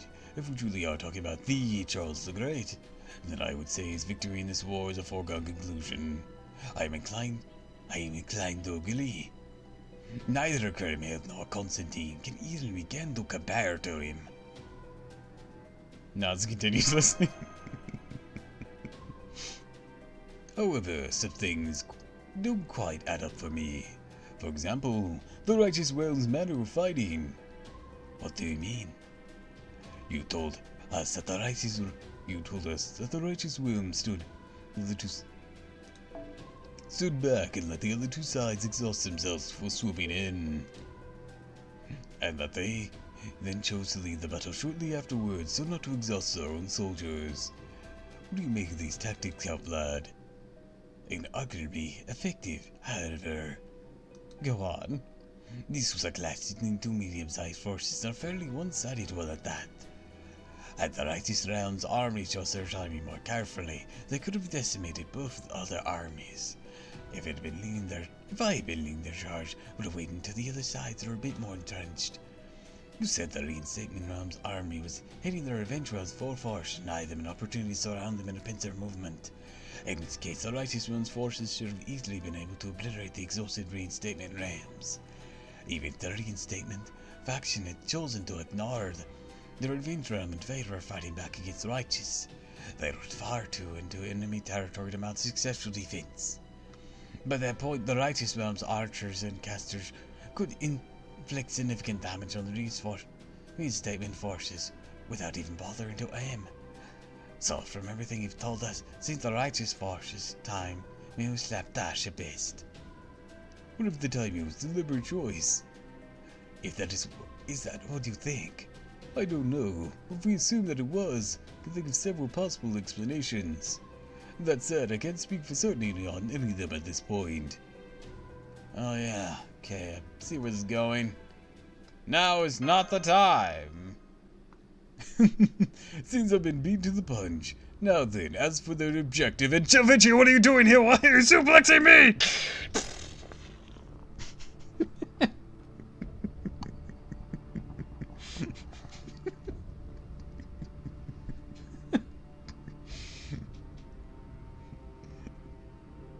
I'm so sick of this.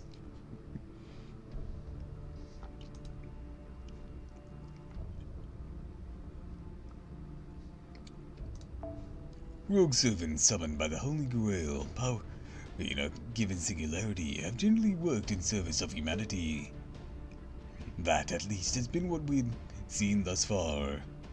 Most of the rogue spirits summoned in rituals such as the Holy Grail War have been on humanity's side as well. But of course, heroic spirits come in all shapes and sizes, in multiple senses of the word. In addition, when they have a master, their master's personality affects their own, both the ineffable nobility of heroes and the naked cruelty of monsters reflect that person's true nature and are recorded as such. Is there like a point to you just repeatedly telling us all this shit we already know, Holmes? This is going somewhere, right? My apologies. What I mean to say is the present state of affairs would normally be unthinkable. Hundreds of servants forming armies and acting in concert, regardless of whether they are good or evil. What more, they seem to have set aside any regional, national, cultural, and ideological differences to do so. In one sense, that sounds like a perfect world. But the fact that our unity is a surface of war between the three kingdoms or at the realms is a better word, is anything but cause for celebration. Where does that leave us? These guys are allies, or should we treat them as enemies? We can form a temporary alliance like you guys did with me. I certainly hope at least one of these realms is on our side, but we must be exceedingly cautious in our approach, though. Never before have we faced anything like an organized army of servants. There is only so much both Holmes and I can accomplish on our own. The first we saw earlier would certainly have been destroyed in battle against any one of the realms. No matter how you slice it, the sheer number are too much. On top of that, they also have their noble phantasms. Prepare yourself, Master. We have enemies here. What? Huh? Enemies? I'll be taking that head now! I'm afraid not. Assassins. Enemy servants detected. Sorry I didn't notice sooner, Master. Damn, they're using prison concealment. No wonder they got the jump on us. How did Vlad III notice him then? Alrighty. He must be sensitive to the smell of blood. Alright, not. We can take them. Are you ready, Master? Ready! Yeah, I'm just gonna stand over here. No reason for me to get in all that. By all means. I assume you're here to track down stragglers. I don't expect you to your answer, but I may as well ask. What realm are you from? As I thought. Well, it matters not. The fact remains, you're my enemy. Sorrow show you no mercy. Come, let me show you how sharp my mourn for stakes truly are.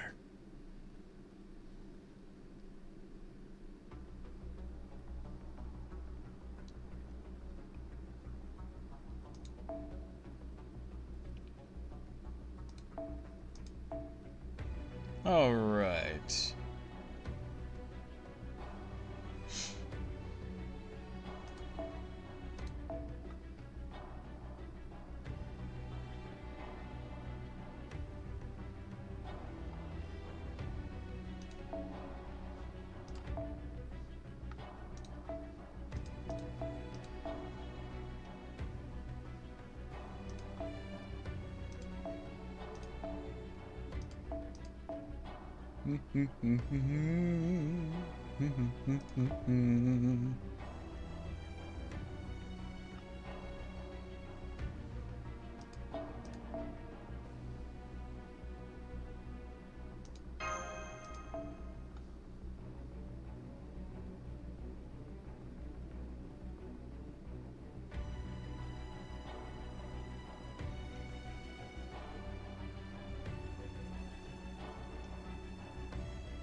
Alright.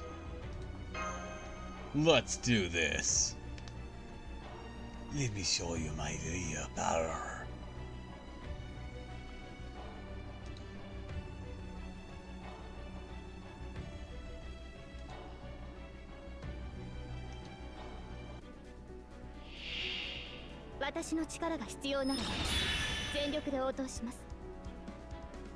Noble phantasm, huh? Then we'll use ours too. You're but a fool.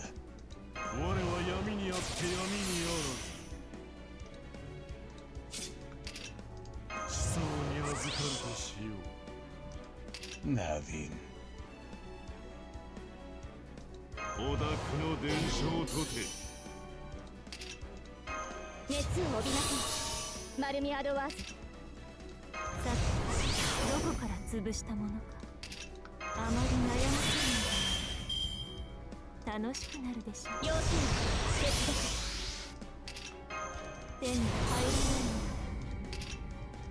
I think we'll go like this.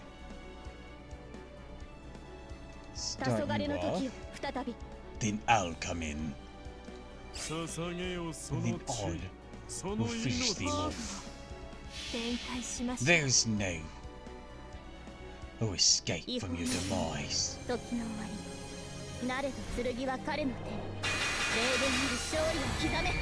Halt this attack first. That wasn't your voice. It was almost your voice, but not quite. 絶望の刑により串刺しを与えよう。世は人をすするものなり。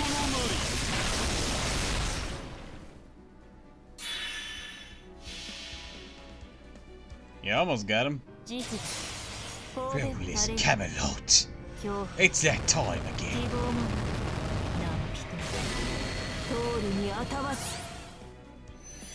Hey, what's it for?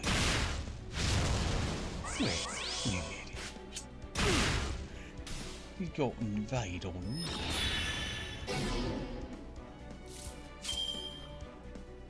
His evade action lasting for an entire turn. Fortunately, we don't need to worry too much, do we? 誇りに圧倒下がって誇りにかけて輝きこちらです走れカルーエラ砕きすぎなさい How cute.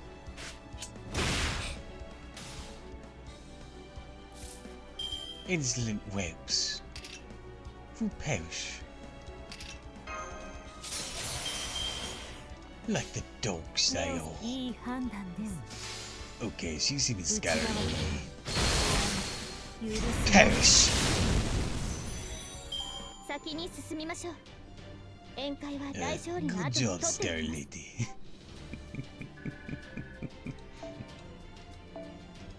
You did, excellent. Don't patronize me.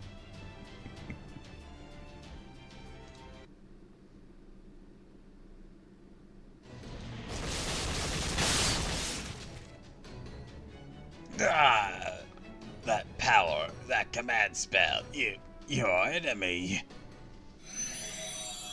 And you're dead. It's over. I would say that was all too easy, but several things about them gives me pause. Can you analyze the combat data for us, Da Vinci? Da Vinci? Hear me? What was that? I can't hear you over all the static. I'm sorry, Master. Huge burst of static interference broke out when your battle began. We weren't able to collect any data on it, let alone offer advice. Is that like what happened in Fairy Britain? No, I don't believe it is. It's similar to be sure, but if yes, slightly yet significantly different. Fairy Britain rejected the very idea of proper human history and by extension electronic devices that came from it. This was just ordinary interference, a great deal of it, to be sure, but nothing that will hinder our equipment's core functionality. So we should assume that there are different mechanisms at work here than there were in Fairy Britain. Look at you, the big shot detective, huh? Why, yes, I am. A consulting detective, to be precise. Getting back to the battle, Regis fault. Tell me, Master, or even Codex Imitis, did you not notice anything strange? And command spells. Yeah, they were outfitted with command spells just like we are. Though unlike normal command spells, they were only meant for support, just like the Master of Cadeus. They had just enough magical energy to let them use their noble phantasms at the most notice. So then who gave them those command spells? That is indeed the question. If it were a master, then we can be sure the master is no ordinary human. We know these servants used their command spells repeatedly in that earlier battle, as well as ones we just fought. Clearly, they're not bound by a 3-use limit, nor do I see any signs they're using a magical reactor or something similar to recharge them. And not even the most talented mage could create something like inexhaustible command spells. Yeah, not even Christaria could have pulled off something like that. Even if another mage of the same rank were alive, well here, it'd be just as impossible for them too. Then where did their command spells come from? Looks like it came from the sky. The sky, Alright, let's avoid drawing any conclusions for the time being. Still, have far too little information to work with for that. We did learn one thing for certain here. They see us as their enemy. which means it's extremely unlikely they'll be amenable to joining our side. And what shall we do now? Good question. As I see it, the obvious answer would be to look for a servant willing to help us, and a local who can tell us more about this place. I'd say we need at least one of those two if we're going to make any headway. What do you think, Holmes? That would indeed be much easier said than done, I'm afraid. First of all, I expect it will be fiendishly difficult to track down a servant who will be willing to help us. Seeing as apparently all of the servants here are engaged in warfare against each other on clearly defined sides, I have little reason to believe they'll have much luck with the locals either. Why's that? Take a look at the remains of this town. Why was it built in the first place? I suspect the answer is simply to provide a battlefield on which the factions may kill one another. Naturally, this being America, I'm sure there are local people at one point, but they were most likely either collateral damage in the conflict or simply fled the area entirely. Regardless, we can safely assume we will find not a single local here. So, our the two options. Our only viable one is somehow to find a servant whose interests align with ours. I must admit, this choice may be unseemly. But what if we are to torture a captured servant for information? Torture is notoriously unreliable means of gathering information, so I would very much prefer that we kept things as peaceful as possible. You say so? Master, special alert. Special alert? What is that? What are you talking about? Oh, right. Sorry, Kodak. We forgot to tell you about this. It's an alert we came up with for a particular breed of servant based on all combat data to date. It looks like all that time Muramasa in particular spent accompanying us paid off in spades. You don't mean... I'm afraid it's just your view, Kodak. Da Vinci's referring to the disciple of the foreign god.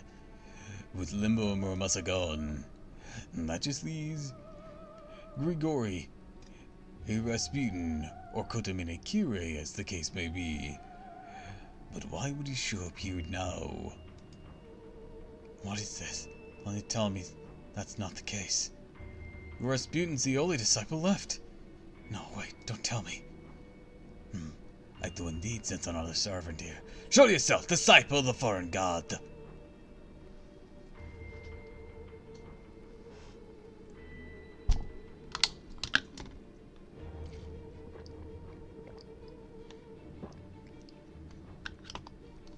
Oh, it would seem on being called out.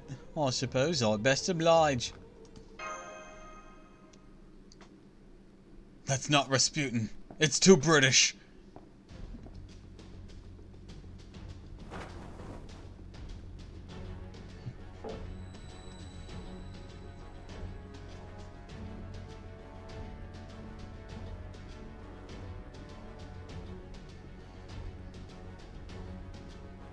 You. Like to see, mate, you Holmes. Why, at this tender age, I ought to address my elders more appropriately. Mr. Holmes. Who are you?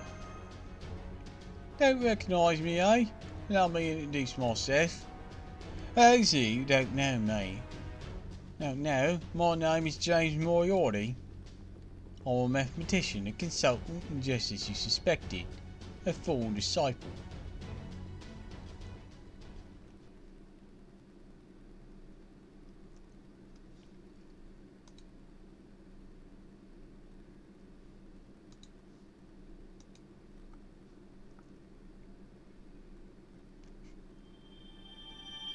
It can't possibly be Kire. This man's drawn by Raita.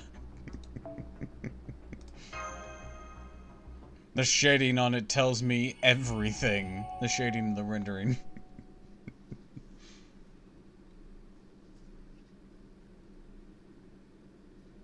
Well, it seems fair.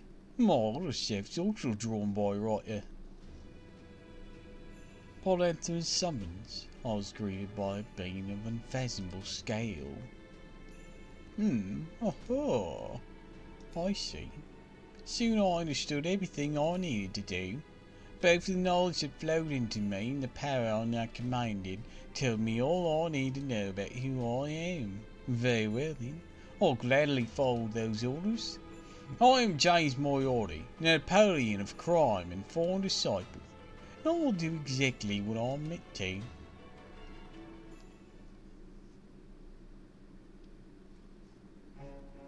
What is it you want, Professor? Come now, Mr. Holmes. No need to be obtuse. I want to eliminate you all. Far as I'm concerned, today's no more than an eyesore. As I said, I'm a foreign disciple. Foreign disciple? Who's that different from a disciple of the foreign god? Is that so? But you... Oh yes, forgive me, I've no interest in addressing myself to a broken doll. But you do and give us some room to talk, yes? He's jamming our connection. Now then, we've Sherlock Holmes, as we've already established. I presume this distinguished gentleman here was Vlad III. And finally we have Codex Zimlis in tiramisu. I'll ask you only one more time. What is it you want, Moriarty? What would you say if I told you I'm here to dispose of a traitor? I'd say I'm flattered. And I'd laugh in your goddamn face because holy shit, it's the foreign god Petty.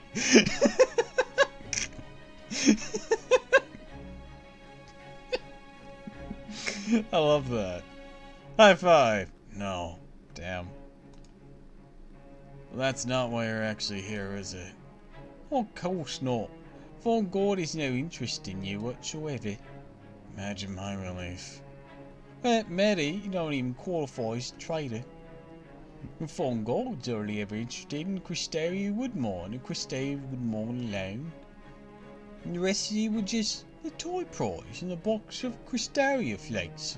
Am I wrong? What a way to frame that! Hell if I know. Only that's a foreign god. Cristeria flakes? Oh boy, I can't wait to get Cristeria flakes from the store. No, there's only one reason I'll come to you. Run, all of you! Whatever you do not fight him! Hey, Mr. Holmes, you really have gotten soft. The real you would have understood my plan before I even showed up.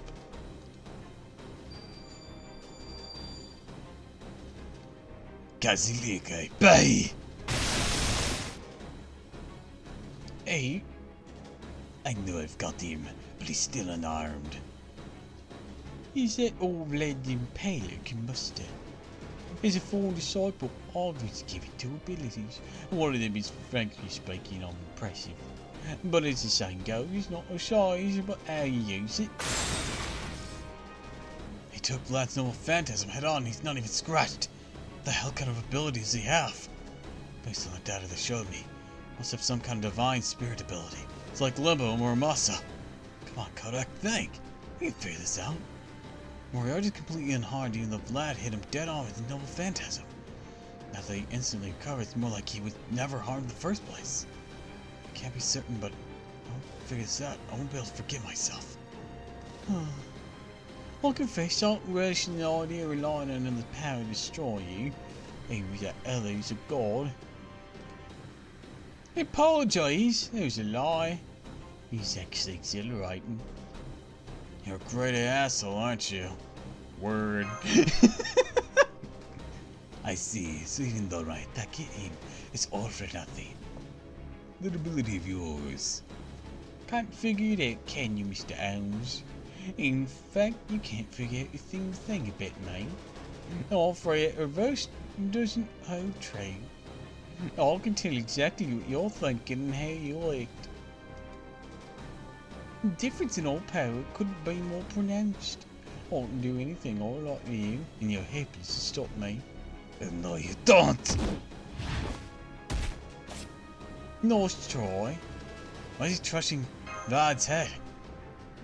To be clear, Mr. Holmes isn't the only one of you I'm reading like a book. I can tell exactly what every one of you at Kedaya would do before you do it. Okay. I can't move. I can't move. What is his power? Change the ropes? Mystic eyes? No, it's nothing like those. Straight there blinding me from the inside out. My very will to move has been completely cut off. Tell me, Tarmasul, have you ever played shogi? That was the wrong accent. Tell me, Mr. Tarmasul, have you ever played shogi? Look, I've lost the accent already. I could tell exactly what every one of you Kidai will do for you, do it. Tell me, Tarmasul, have you played shogi? Not at all. You really should. Truly missing out. I'm quite fond of it personally. Stealing your opponent's pieces for yourself just gives you so many options to choose from. As Harvard and Monarch Beast Father, you need those quick reflexes, even quicker decision making skills when facing vicious water animals. But you're still too late. You gave up your best option when you failed to drop everything right the second you saw me. What take of the rebellion? Bastard.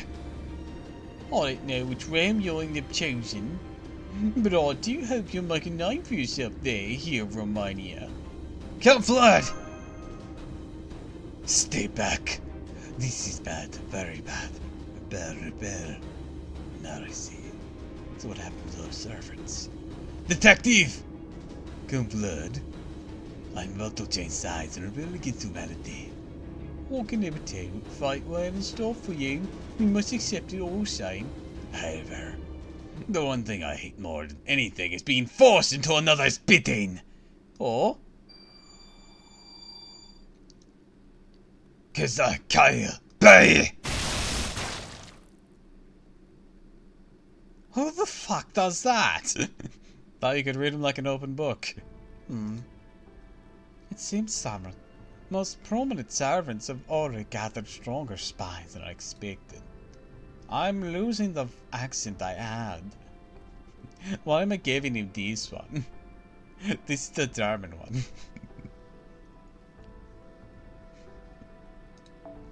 Seems some of these more prominent servants have stronger spines than I expected. I never expected him to bind himself to his own stakes rather than submit to die. What more?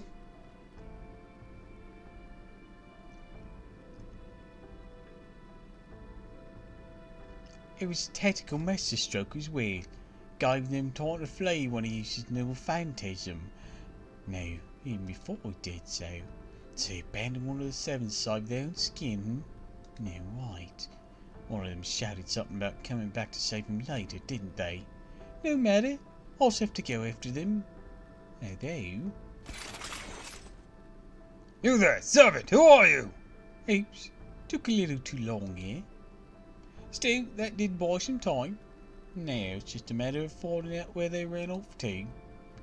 Not that it'll make any difference in the end.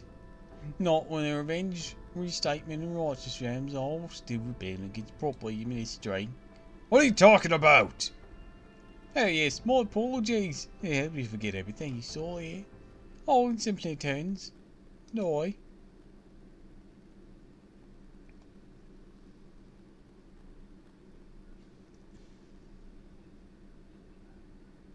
Shot through the heart and you're to blame. I don't know where that popped in my head.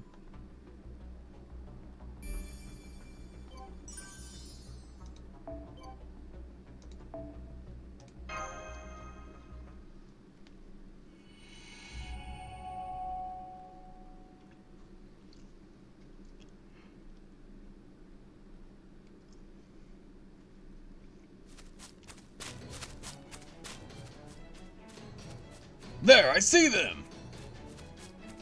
Damn it, the bow's any indication that's an archer! Also explains how they saw from so far away without clairvoyance. Can't believe our luck. You said it! We have all this space to run, somehow we've barged right into a servant on patrol while we're making our escape! Or rather, it's part of Moriarty's plan all along. Screw it, we need to run! We're almost in the clear, a little further, we'll be in that forest. What do we do after that? I'm sorry to say, don't have any specific plan in mind, but can at least think of a few possibilities. For the moment, our focus must be on survival. Camouflage, smoke screen, flashbang, damn it. None of these will be enough. Maybe the smoke screen will do it if we make it to the woods first. We're almost to the forest.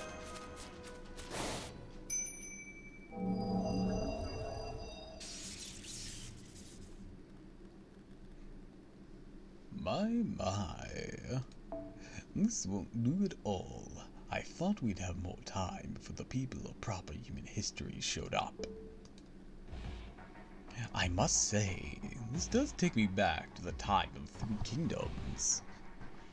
And yes, I'm aware how much trouble that period was to go through, which is exactly why I'd rather things not get more complicated than they already are. Can't move! While the azure sky may already be dead, I'm afraid our revenge realm still is yet to achieve supremacy. Worry about me, Holmes. Get out of here! Understood. Huh? Are you serious? Follow me, Mr. Zimilis. As for you here, a little parting gift. My eyes! Leave them. But Lord Zhangzhou! Zhangzhou! Oh, so you know who I am, girl. You must be a believer then. And you must be the master of proper human history. Perhaps I should just kill you now. We should present her to Lady Krumhild first. And just knowing she fights for proper human history makes my blood boil too, but even so... Yes, I suppose we should. Take her away. Yes, sir. Oh, right. You're accustomed to torture, girl. You may wish to familiar soil. Rise yourself sooner rather than later.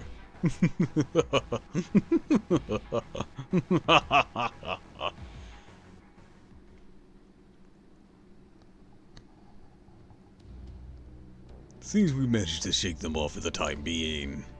So what do we do now? First, we report in. Can you hear me, Da Vinci?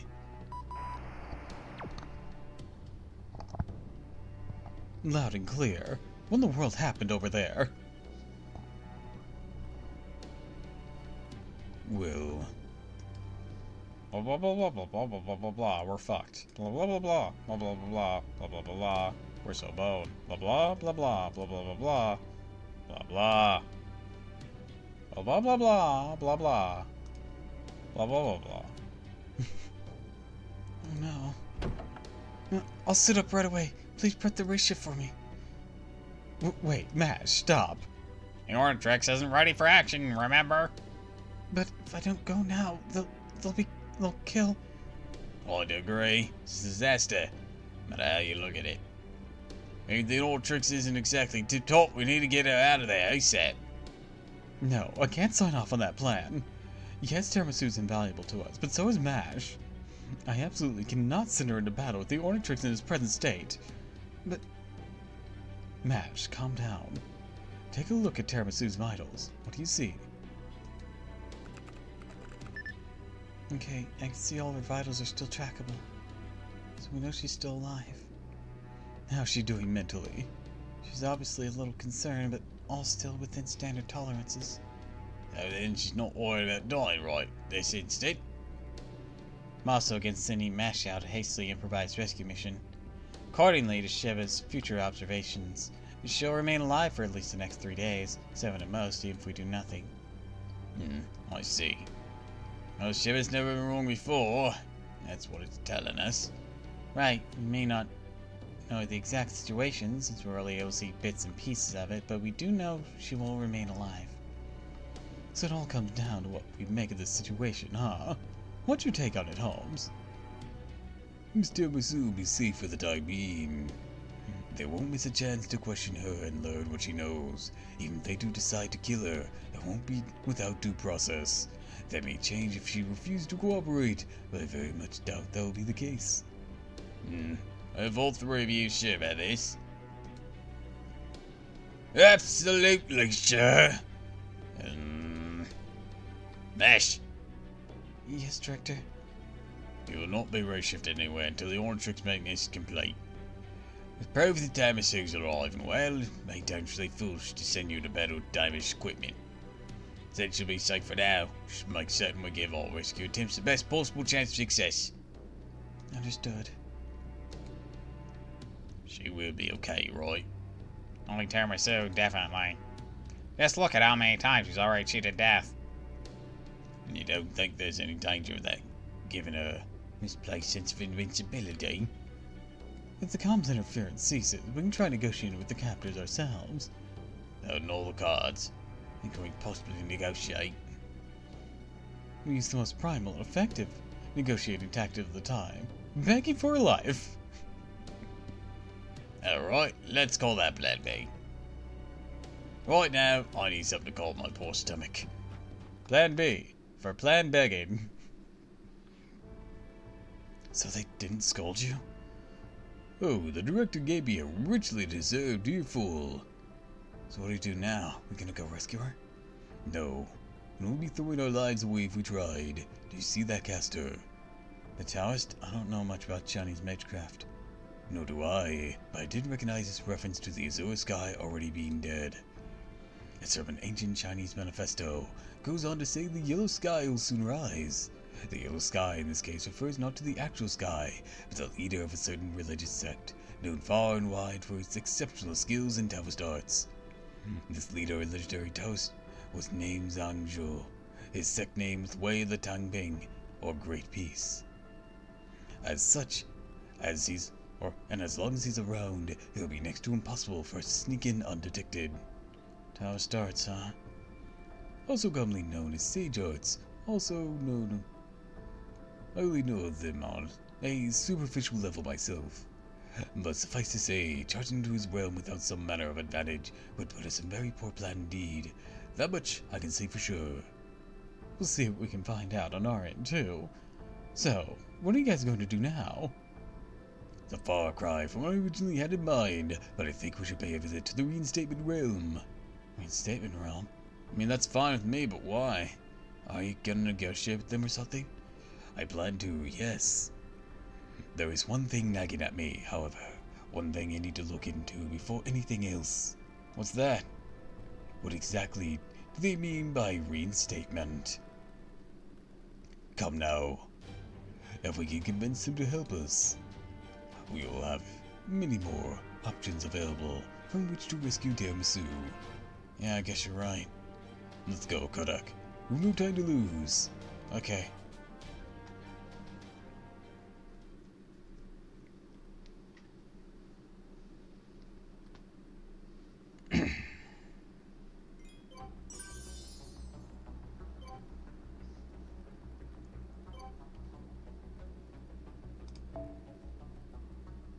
朝、フォーさんが先輩の頭の上でお眠りになっていました。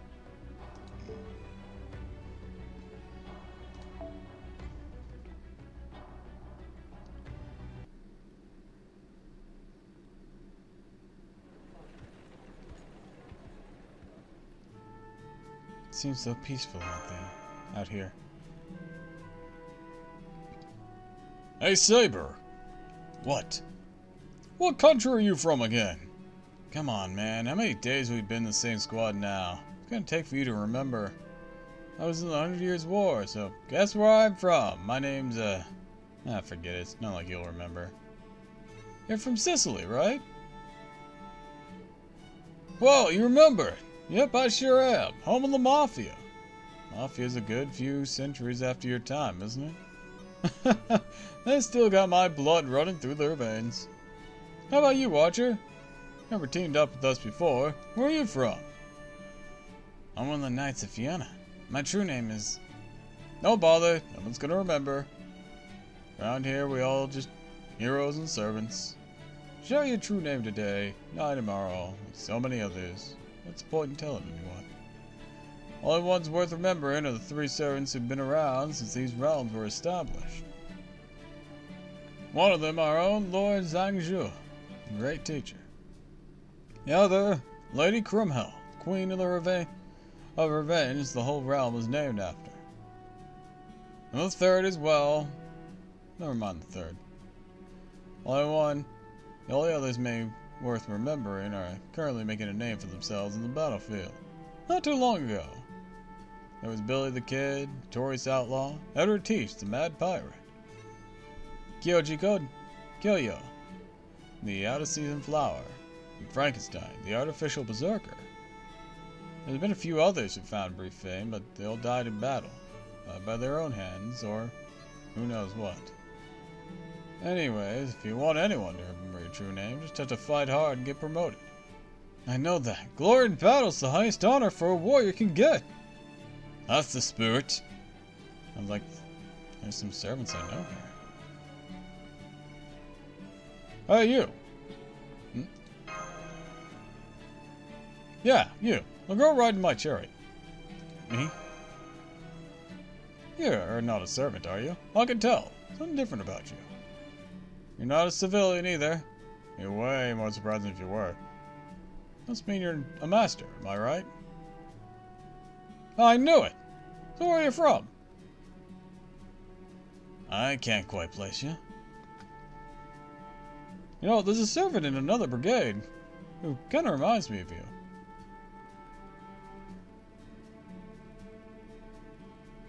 Here, that archer. Can't say these guys are all that hostile. Don't bother with small talk. She's going to be executed soon. Really? Is that true, Lord Zhangzhou? We'll just have to see what happens. Nervous? Well, yeah, kind of. Then how about I see what your fortune has to say? Oh wow, lucky you! It's not every day that Lord Zhangzhou agrees to tell you your fortune. You have both terrible luck and great luck when it comes to new encounters. Your overall fortune is bad luck. You've no hope of escape. Flattery may get you places, but you'll have to play things by ear. That about sums it up. Bad luck, huh? Great. Well, guess you're not so lucky after all. And now we're about to be attacked. What? They're headed our way from the northeast. Everyone prepare for battle. I don't know which faction you're from, but either way, we're going to make them regret messing with us. Let's show them what happens when you defy Zhangzhou, the great teacher. Dun, dun, dun, dun, dun, dun, dun, dun, dun.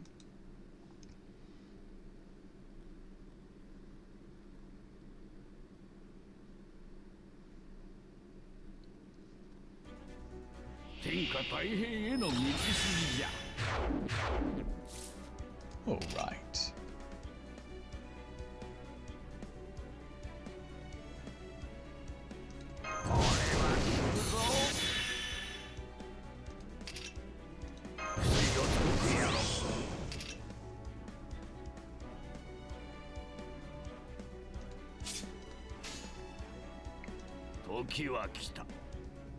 Let us be off.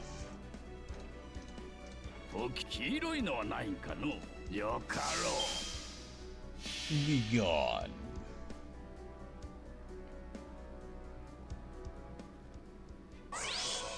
蒼天すでに死す。後天まさに立つべし。年は孔子にありて天下大吉ならん。 I call all these robots to beat your ass.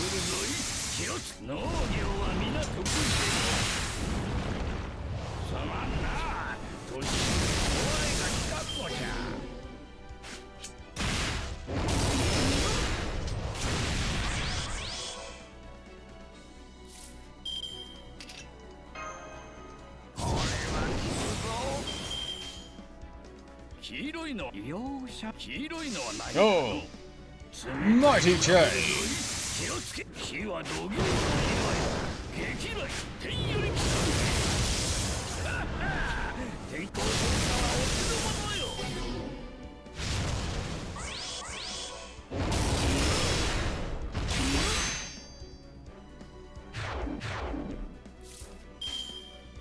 It's time you vanished. Mighty Chain, NP. 蒼天すでに死す The shame that 蒼天 assassin まさに won't 立つ die. べし都市は空死にありて天下大吉ならん家計じゃ激雷天より来たすまんな都市に俺が光かんのじゃ入信はいつでも大歓迎じゃぞ Thanks for the cover fire.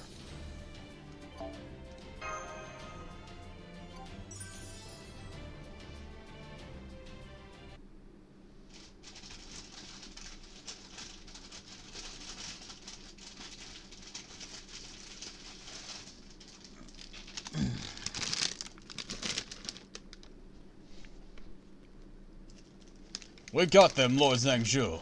Battle's over. Casualties on our side? Oh, we lost that archer. Guess his name wasn't worth remembering. Poor guy. Let's resume our march. Indeed, we'll soon be back in our realm.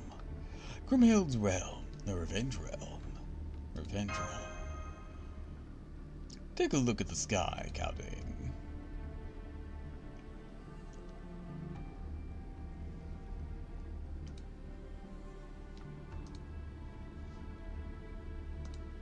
It's alright, even though it's still the middle of the day. That's our realms, right? Very characteristic. When the Revenge realm takes over territory, its sky turns red, just like this. Makes it easier to tell when you're in our realm, no?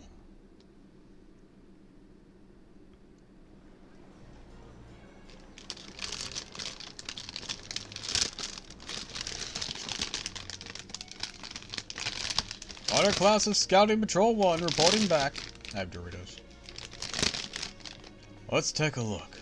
Alright, you're all clear. By the way, what prisoner you got with you? That's right, he's our enemy's master. You're the master? So we'll be heading straight to the castle from here. I trust that's alright. Yes, sir.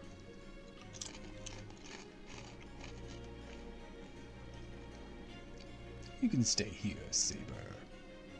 Ryder, you lead the master to the castle. Yes, sir.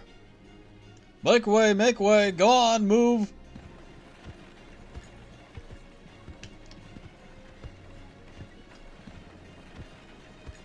So all these people are really servants. They all look like background NPCs. Damn straight they are. Every last one of our citizens is a properly summoned servant. This is a city then. Pretty much. Got commerce, residents, people coming and going, everything you expect to see in a city. Even got kids here. I mean, they're servants too, but still. You like to ramble on, don't you? Reminds me of me. Oop, sorry, sir. Oh, no matter. We're here now.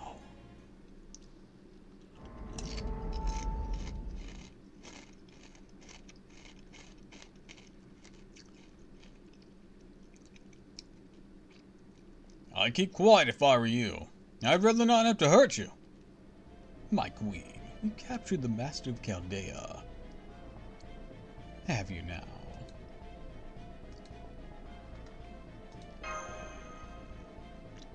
She's our enemy, right? I'm fairly certain the one thing to do with our enemies is execute them. Well, yes, that's true, but we should at least see what information we can get out of her first. Suit yourself. Maybe we should ask her something. Is something the matter? I was wondering what you're fighting for. I've changed my mind. Prepare to execute her. We'll make a spectacle of it, much like they did in other countries. What about an executioner? You know how many servants we have.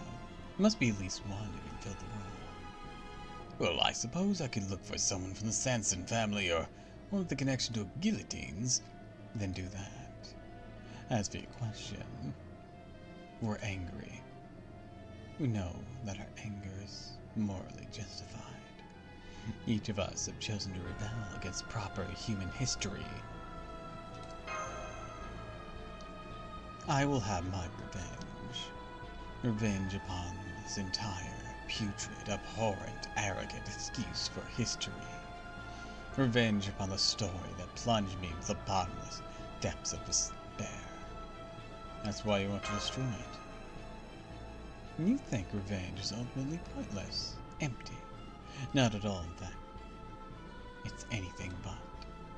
That empty tranquility is exactly what I wanted. So I'll tear proper human history apart until not a shred of it remains. Please, Your Majesty, calm yourself. Throw her in the dungeon. I don't want to see her face until the execution. Yes, my queen. Alright, let's go. Sorry to put you in the dungeon, but the queen's word is final. But hey, don't worry. We've got another prisoner down there too. I'm sure you'll make friends in no time. Really think so?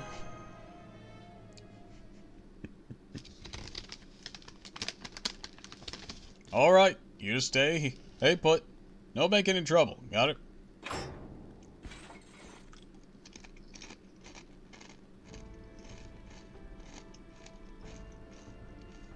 Now what do I do?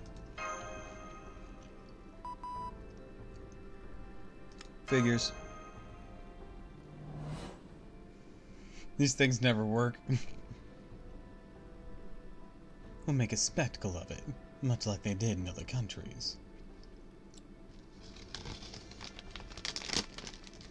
Hey. Hey. Huh?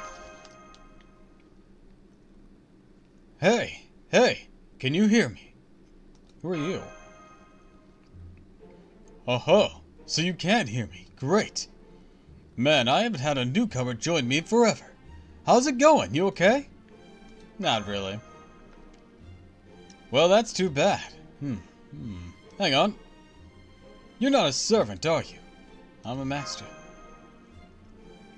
Ah, so that's it. A master, huh? Well, damn, that's not good.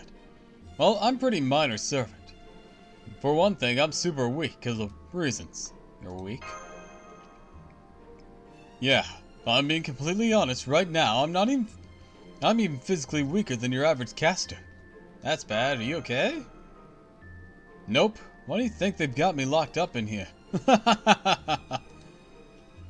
But hey, what are you gonna do? Especially when you're on humanity's side like I am. Huh? Yep, that's right. I wasn't summoned here to rebel against humanity. I'm one of the few servants in this whole Singularity who's here to protect humanity instead.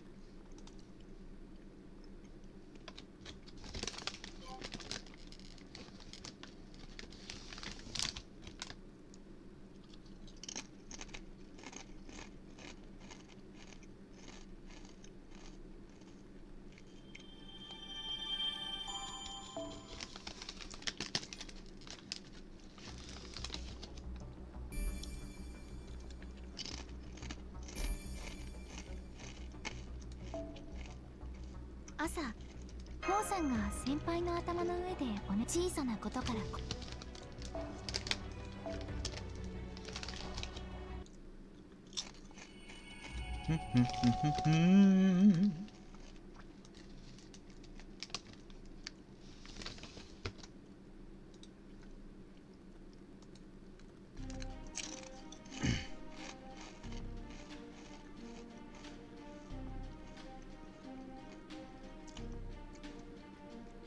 There's the reinstatement realm.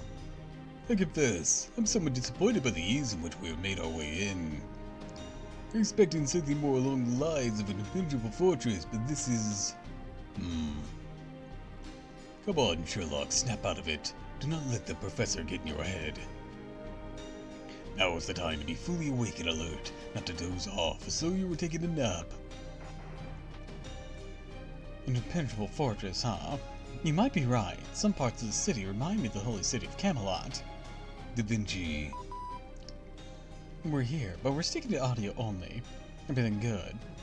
It would seem so, at least so far. I'm afraid our attempts to contact Miss Tiramisu are still being jammed. Her vitals are still holding steady, so it looks like she's safe for the time being. Now then.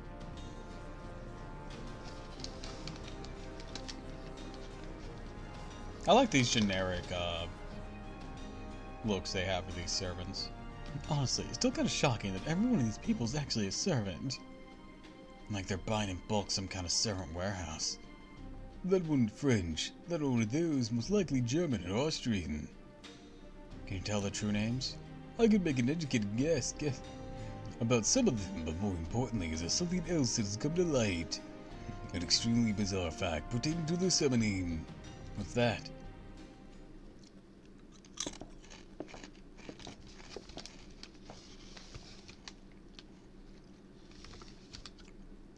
I suspect they only have one master. Huh? Broadly speaking, masters serve two functions for their servants.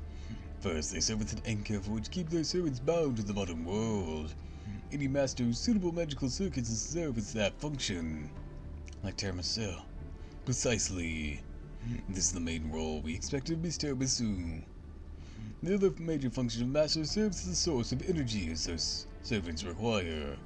One could even say supplying magical energy is a master's primary role. Well, yeah, of course. Caldea's got magical reactors, something filling in the gaps with the actual servant summons, right? Indeed. It's how we're able to unify Caldean's servant's magical energy supply line. The same thing is being done here. Every servant's magical energy is coming from the same being. How can you tell? Determined as much from what I discerned of their conversation behavior, and from my own natural talent, namely, my intuition. You're joking, right? Tell me you're joking. At any rate, this means there are several thousand servants fighting each other, even when they serve the same master. Granted, these servants do range from heroic spirits capable of great destruction to phantom spirits that are hardly only here to fill out the ranks and file, but still,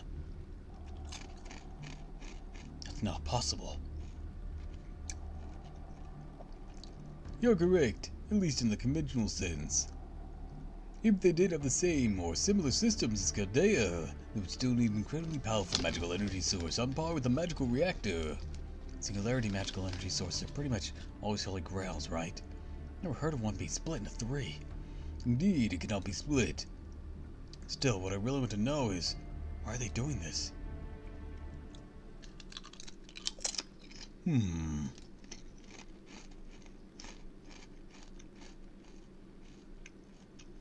What is it? There's someone shouting over there. Let's go take a look. By the way, would you like a Dorito? No! Why do you even have those?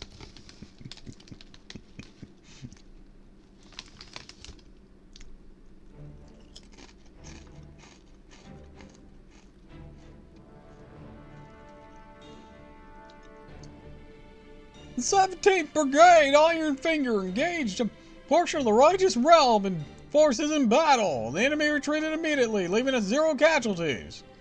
7th Brigade Beetle, the 9th Brigade Fire Rain engaged a medium-sized force with Revenge Realm at Fort Ortol. 6th and 8th Brigade were wiped out. We have lost a lot of servants in our brigades as well. We have, however, occupied the fort. Our casters have already completed repairs. That concludes our report. Very good. It seems the Righteous Realm still as simpler as ever. Every time I've sent an assassin for recon, they've been forced to retreat before they can learn anything. Even our caster's fast sight has proven useless against them. You'll begin our full-scale assault? No, your Imperial Majesty. We should have the numbers to defeat them. Absolutely not. The last thing we need is to fight a war on 2 fronts. If only we have more information.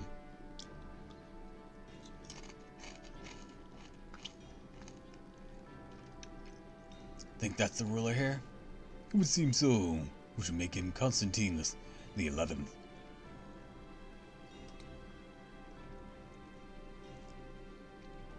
Has he noticed us? Excuse me. It's not safe here for you to be out here. He's bound to notice you sooner or later. Please come with me. Hey! Let's do as she says. Be careful not to look the Emperor's way.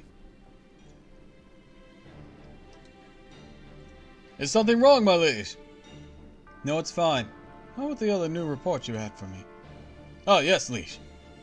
The assassins we sent to the Revenge Realm territories returned with important news. Oh. They've captured the master of Chaldea and are currently keeping her prisoner. Oh, I see. That's what that was. Your Imperial Majesty? Gather our soldiers. Seems some rats have snuck into our realm as well. Rats, my liege. Chaldean rats.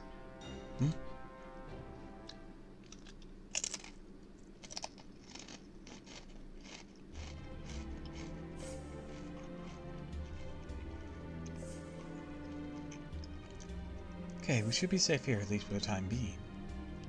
Thank you for your help, miss. Hold on, give me a moment to take off my disguise. Phew, stuffy in there. Who are you? I take it you have some affiliation with the church. Yes, I do. My name's Johanna. Johanna? Wait, Johanna isn't Pope Johanna? That's right, I'm Johanna, the Phantom Pope. A pleasure to meet you, Pope Johanna. I'm Sherlock Holmes. And this is Codex Zimlis. He's a master, not a servant. Did you really have to tell her that? Oh, it's quite alright. It was bound to come out sooner or later. Sharing it now shows that we trust her, as we should. Oh my, thank you for that. Wow, Holmes, that's so uncharacteristically nice of you. I don't really recall him having a weakness for beautiful women. Would you be be so kind as to pipe down? I'm tempted to have a serious conversation. Would you like a Dorito? What's a Dorito?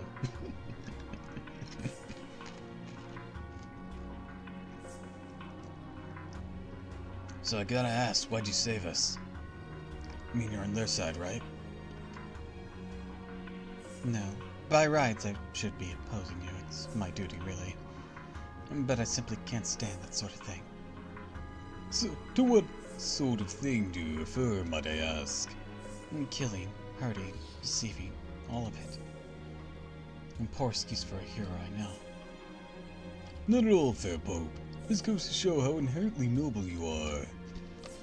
Now, much as I would rather avoid asking such prying questions, I'm afraid we absolutely need information. Of course, be glad to tell you what I know. Thank you. Very well then. I'd like to begin by learning about the current state of the Singularity. It'd be a waste of time for all of us to have you start from the beginning, so I hope you'll allow me to first posit my own theory. Naturally, if there's anything I have wrong, or if there's some essential bit of information I'm missing, please don't hesitate to jump in and correct me.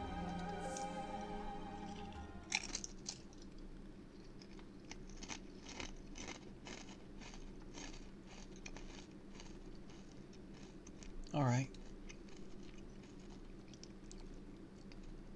Very well then.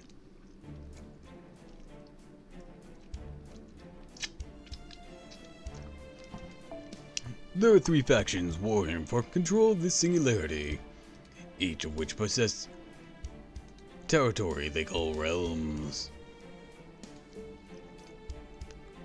Grimhale's Revenge Realm, Constantine's Reinstatement Realm, and Charles the Great's Righteous Realm.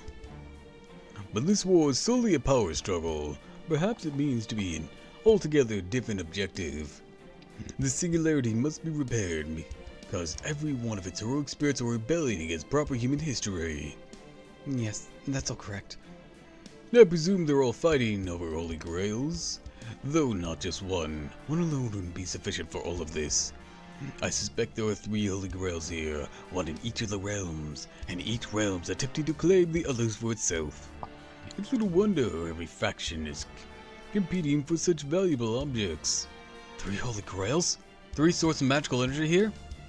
Oh my, you even figured out the holy grails. I merely did my best to arrive at the correct conclusion given the facts available. What more, the master that would normally command you all both exist and does not exist. They activate your command spells during battle, but never actually shown themselves. All but certain they exist, yet no one has ever seen them. Truly a mystery that has inevitably led to these servants having no choice but to rebel. Without any specific orders from their masters, the servants began acting as they liked. Like-minded servants joined forces until they formed their own factions, and they have continued to fight all by yourselves. And without knowing when or how the situation will ultimately resolve. It's all exactly right. There's no need for me to interject at all. You're all too kind, Your Holiness. At first, I didn't know what to do. Rebelling against humanity would be overturning proper human history. That is a wish, an order that no servant would ever follow. But somehow we made our peace with it, accepting this order to the point we no longer questioned it. Some are more okay with it than others. And you do occasionally see those who can't bring themselves to obey it. Even so, none of us have the strength to outright defy it. Why is that? Is your master simply that strong? I don't know. I simply don't understand why we can't defy this order. Why we continue to defy it. Just as much a mystery for us, for you. To us as for you. Truly puzzling indeed. If you permit me one more question, could you tell me what you know of the different realms? For example, anything that clearly differentiates one from the other. Let me think. Grimhild, the Revenge Realm's the largest faction. Our realm's currently fighting. They're motivated by things like anger, despair, and feeling where you want to get back at someone who wronged you. Revenge? Oh, right, that's right, silly. Anyways, I heard they use that to do this and that. Wow, don't drown us in details. I see. So it's said they have a lot more berserkers than other realms, at least by comparison. As for our realm, the reinstatement realm, well, you've already seen for yourselves. We may not have as many servants as the Revenge realm, but I think we make up for it with our coordination. I see, so say they're all fighting this war with all their might. Yes, definitely, it's inspiring to see. I wish their efforts didn't make our job more difficult. Oh, right, I'm sorry. Now, since this might be difficult for you to say, allow me. I gather this realm's servants are the highest in quality among the 3 realms. Am I correct? Yes, you are. Sounds like you chose well. You guys could offset the Revenge Realm's quantity with quality. Seems morale's similarly high among both realms as well. What about the Righteous Realm? Well, I'm afraid we still don't know much about them either. We don't know how many of them there are, what their average quality is. None of them have ever even snuck into our city. Is that so? I would have thought that having Charles the Great on their side would have been enough to make them the strongest force here. I'm afraid I don't know anything about that. I'm sorry I can't tell you more. Please don't be. This has all been most illuminating, Your Holiness. You have my sincere thanks. I'm sure this hasn't been easy for you. In what way? You're the only servant in the reinstatement realm caught between rebelling against humanity and protecting it. I'm not, though. Deep down, everyone's just as conflicted. We're all caught between our master's order to rebel against humanity and our own desire to protect it. Our instincts drive us to former, while our reason urges us to the latter. Telling you all this is because I chose to heed reason over instinct. I see. Holmes. What's wrong? We've been surrounded. We need to get out of here. She called them on us? No, it wasn't her. Constantine must have sent them after he spotted us earlier. That just leaves one last question. What's that?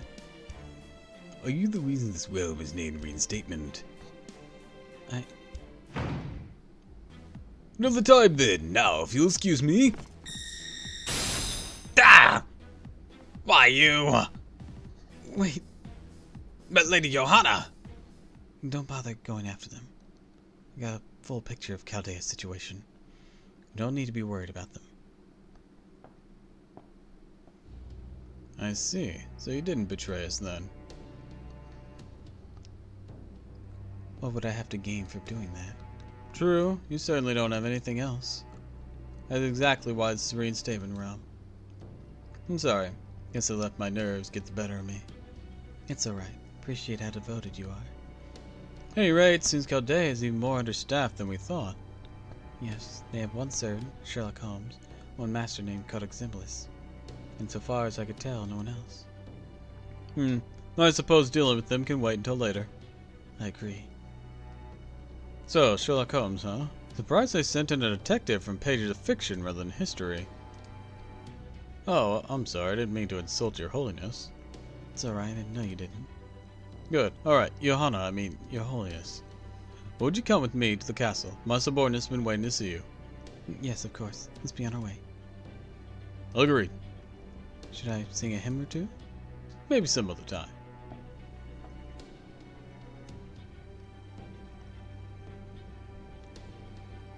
I don't know what I should do, Constantine. You and I share a common wish, I know that. In the end, I'm still just me. Pope Johanna could only ever be a fleeting dream after all.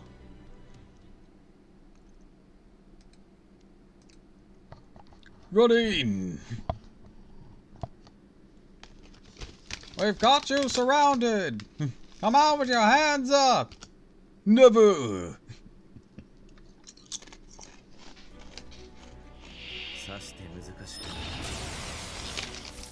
No command spell. Convenient for me.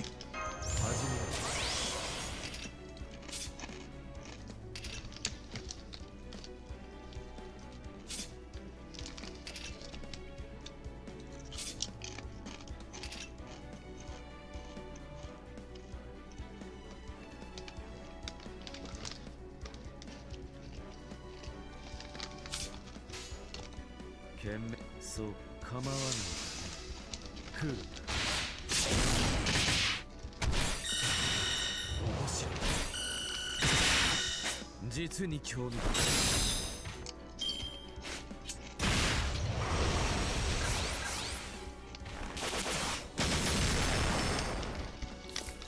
Alright then.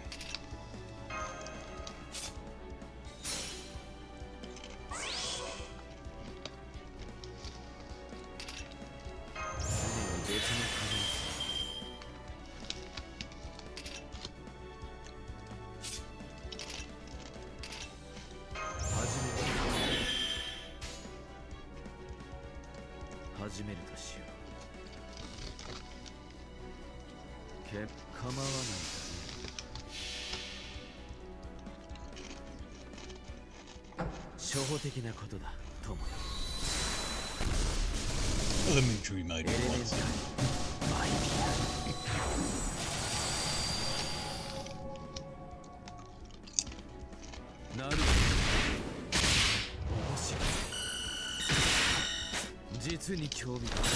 Boom, baby.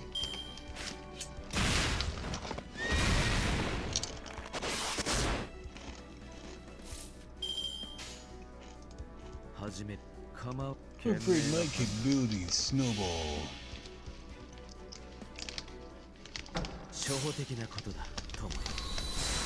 In a scenario like this.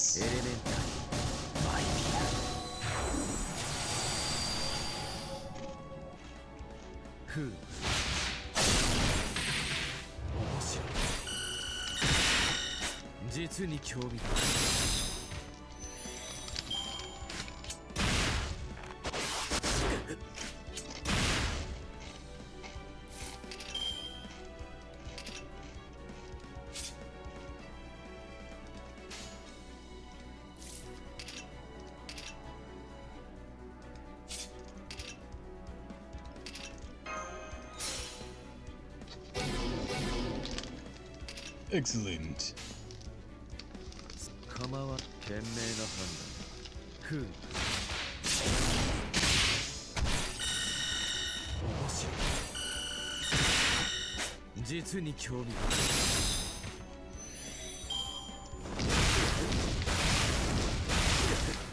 Be quite done.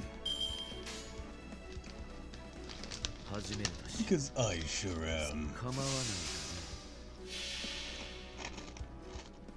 初歩的なことだ、友よ。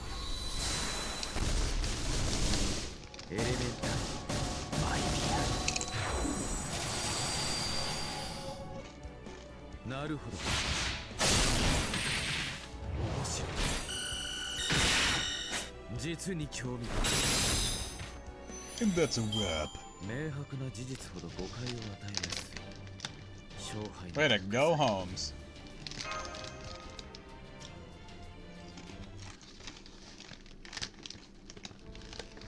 Looks like that was the last one. Can't believe we actually get away.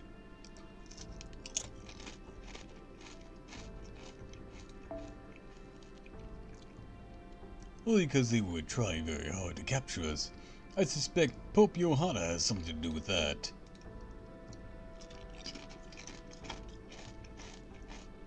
How would she do that? Not for us, not much is clear. No, I believe she simply wanted to learn as much as she could about Chaldea. We're no more than invaders as far as she's concerned. Hello? What? I also don't believe is the only reason she made contact with us. She has her own share of troubles she's currently agonizing over. Got any proof, or maybe some reason to explain why you think that? She knew exactly who we were. That alone isn't surprising. Not with Moriarty here. He's almost certainly working behind the scenes, which means we should assume that this realm already knows about us. If not the others as well.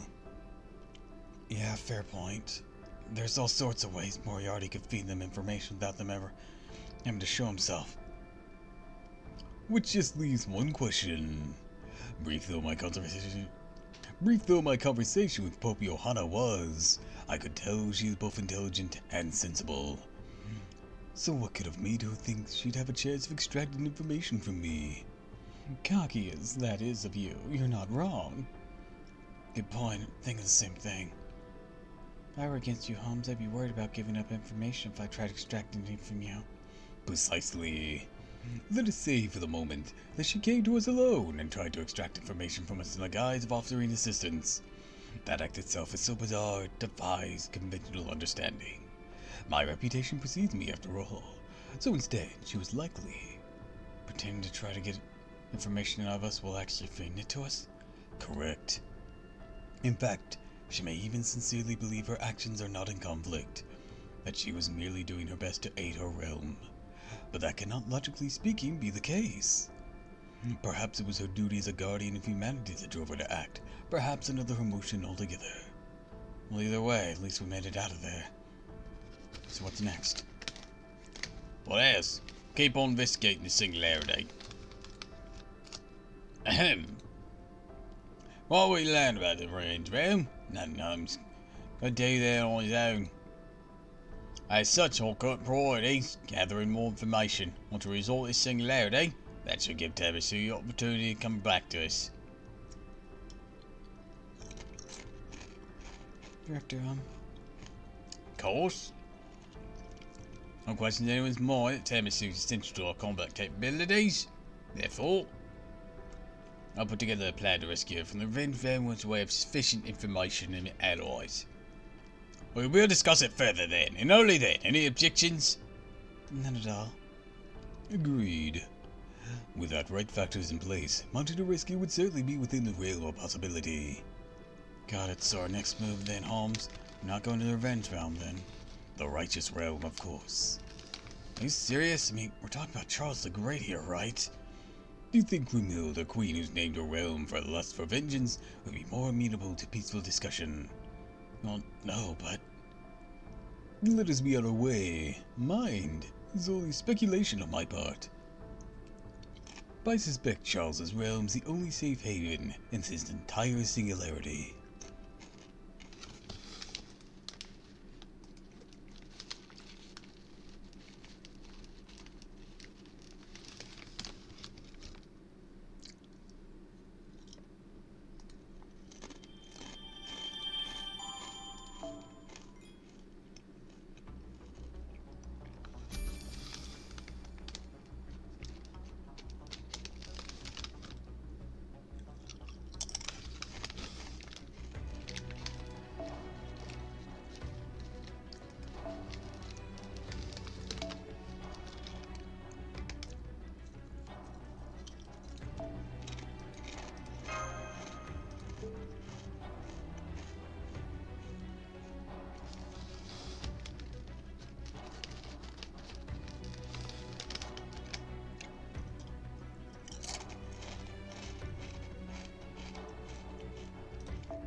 enjoying these Doritos.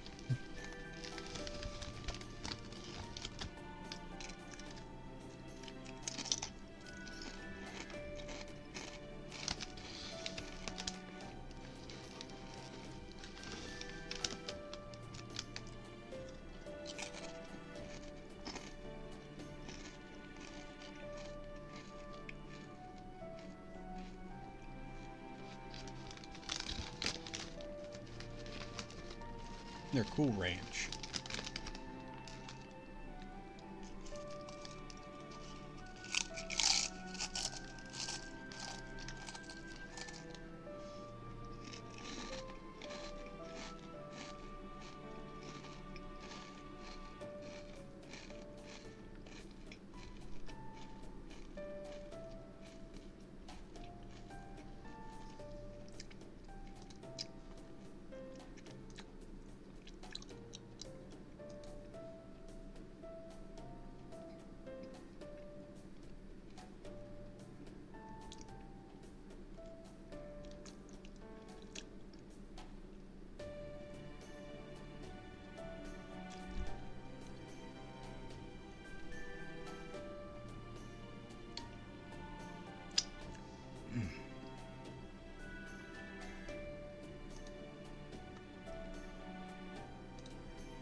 My name?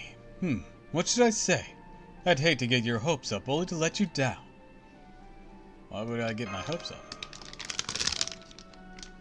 You want me to help you get out of here, right?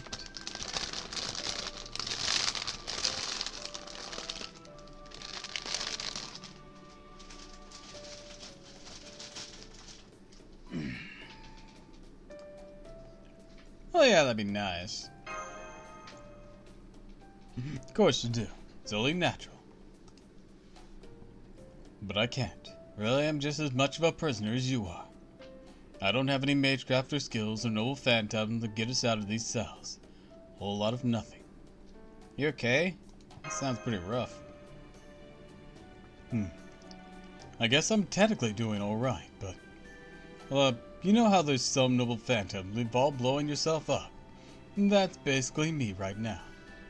I could probably do something about the situation if I unleashed all my power at once. But my intuition's telling me that now's not the time to pull that trigger. Well, in the meantime, could you tell me your name now? You mean I haven't yet? Oh man, I haven't. I still don't know yours either. Here we've been talking the whole day, and I didn't even realize we're still technically strangers.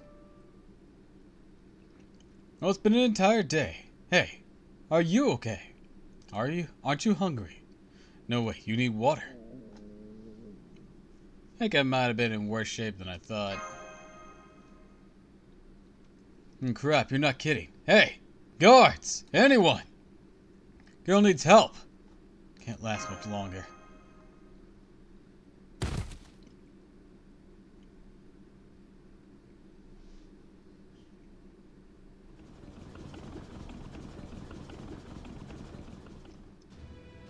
Before me I saw a vast wasteland of endless white. Every trace of humanity had been erased. We no longer had any hope for survival, let alone turn the tide. Everything we tried had been... Nothing we tried had even the slightest effect. In this wasteland I searched through old records like raccoons pawing through garbage. Managed to find an old motorcycle with barely enough fuel for a one-way trip and riding across the blinding white wasteland. Just nothing about this makes sense. So many unanswered questions. If I'm going to die, I at least want some answers.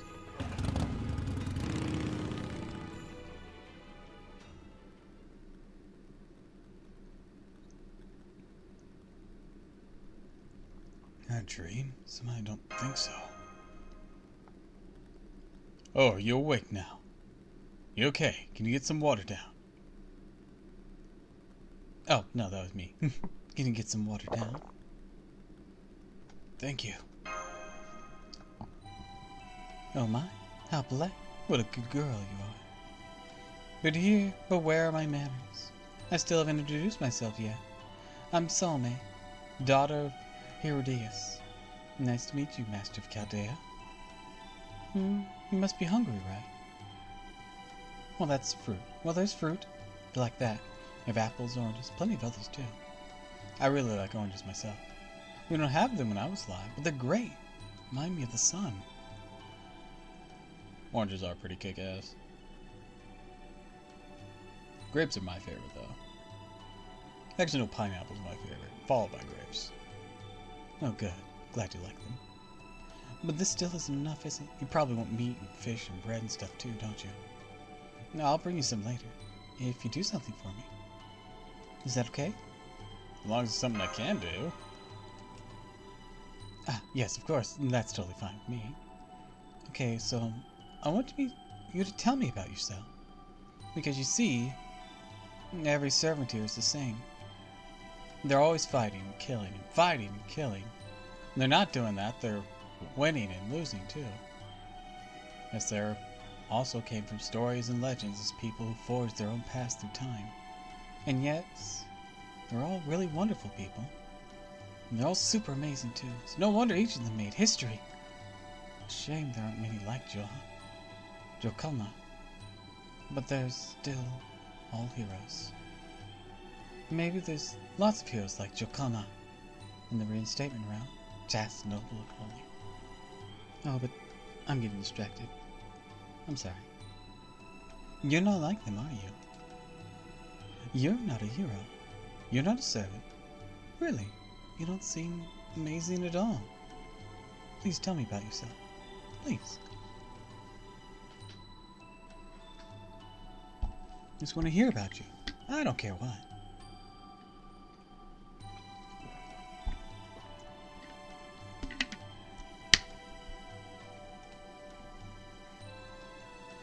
You really don't care what?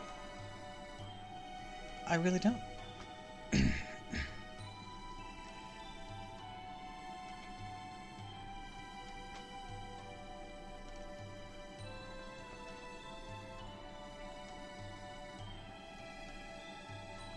Even if it's boring, I don't mind. I won't cut off your head. I won't cut your head off or anything, okay? Well, in that case...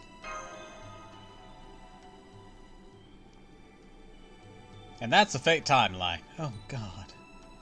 Oh, my. That was fascinating. I had no idea something like that happened in America. Lord Edison sounds wonderful. Lord Jekyll of England sounds adorable, too.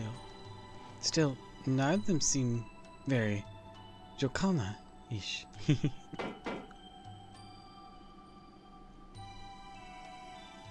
Hey, you there, the servant. Yes, what is it? Weren't you supposed to be getting her something to eat? That master, I mean. Oh, you're right. I am, aren't I? Hang on. I'll be right back. Let's see. I need meat, fish, bread.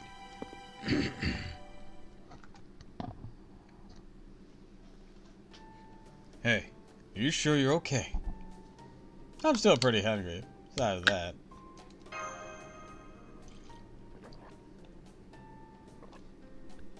I don't mean that. I mean with Salome.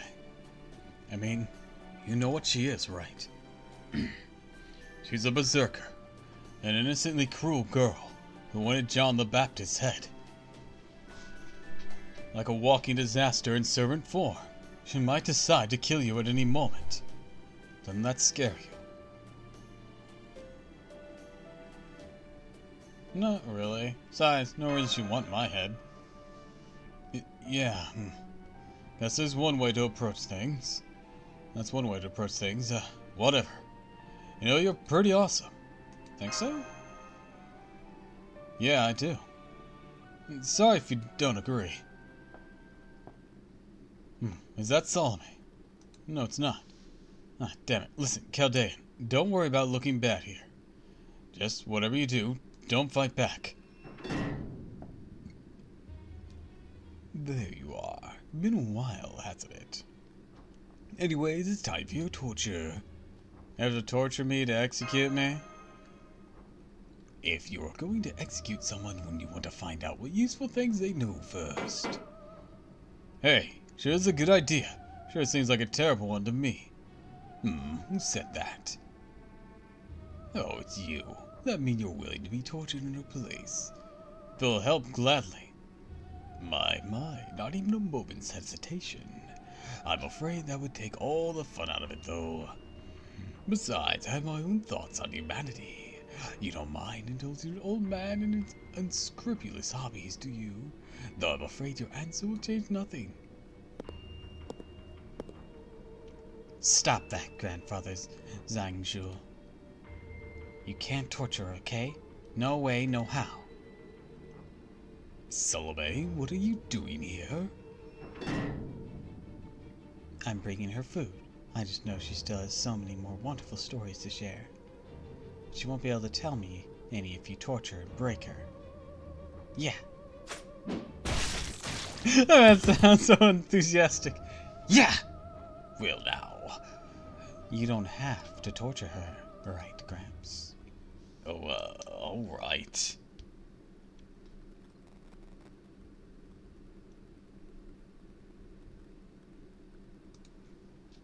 Besides, Grimhild seems to have a soft spot for you. At least makes a good excuse.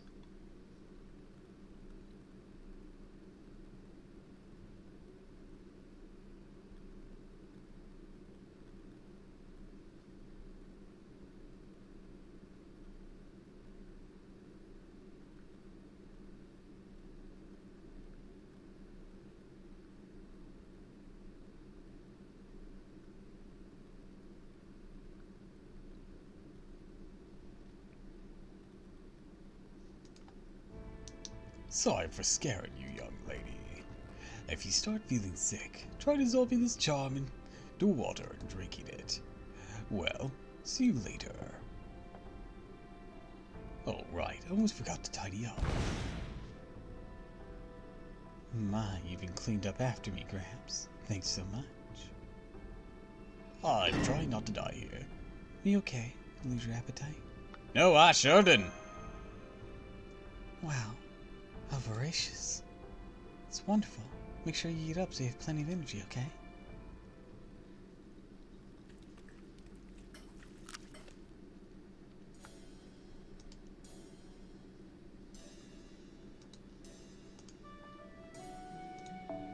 You know, not especially hungry myself, but I can't help but overhear what sounds like a delicious meal. Hey, what are you eating? Meat, fish, bread? I don't suppose you could be a little more specific, could you? Let's see, I think the meat's called roast beef. And the fish was caught at the lake, I don't know what it is called. I heard it was yummy though, so it's probably fine. I chose a bread that wasn't too hard, but aside from that... Got it. Thanks, lady. You're the captured servant, huh? I can only hear your voice, but you seem very heroic. You can tell from my voice. More or less. Has that whole discount Johnny and Bosch thing going on. Son of a bitch! I bet you're going to be an amazing hero one day. Are you an incredible adventurer or something? You're kind of right, kind of not. Besides, as you can see, I've been stuck in here watching the days go by ever since you guys caught me. Now, what do you think? Are you sure you can just leave whenever you wanted? I don't know. I guess it's technically possible, sure. If I did, then it'd all be over. I'm curious to know more about you, too. Right now, Terasu's more important. Important? Valuable? No, neither of those sound right. Anyways, would you tell me more stories, Tiramisu? And keep eating, of course. No point worrying about manners or etiquette here. So then I decked a guy in the face. So that's why Uruk was so tough. Oh my, oh my, oh my. And that was wonderful, just absolutely wonderful. You lived a very different life a long time ago, huh? I don't think us servants could really enjoy meals properly since we don't actually get hungry. But that Uruk food you mentioned has my mouth watering just thinking about it. In fact, for the first time forever, I think I actually feel like eating something myself. I'm sorry, I've already ate it all. Oh my, that's fine, it's perfectly alright. I'm happy you ate so much. Bring you more food tomorrow. When I do, let's eat together, okay? Hey, any chance I can get in on this meal action? Nope, you stay put, Mr. Hero. Fine, whatever. Sure you can't let him join us? I'm sure. Alright, I better get going. See you tomorrow, Tamasu. See you tomorrow, Salome. Bye-bye.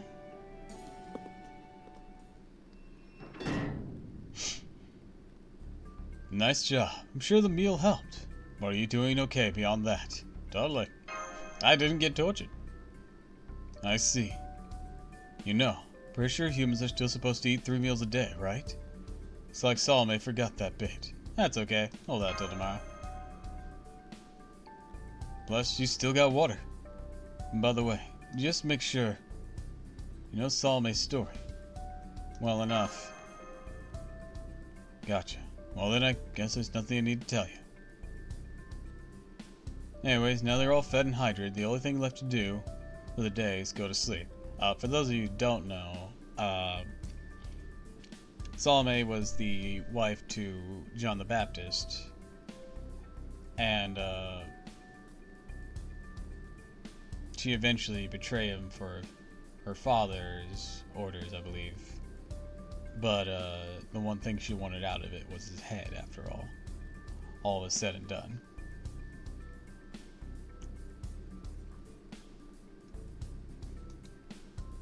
Hang on, something else we need to do first. Oh right, my name. Sorry about that. Everything that happened, I guess it slipped my mind. It kept slipping my mind. Okay, let me finally introduce myself then. I'm, Satan. Satan is in the author of the Wild Animals I've Known. Yep, that's me. Did you ever fight when you were alive? Sure I did. I fought, dung beetles and stuff. That wasn't Satan, that was Fabre. Yes, those old stories are bloody, and the heroes rarely see a happy ending. Hi, Foam! Welcome to the stream! Ah, details. Anyways, once again, I'm glad to have met you.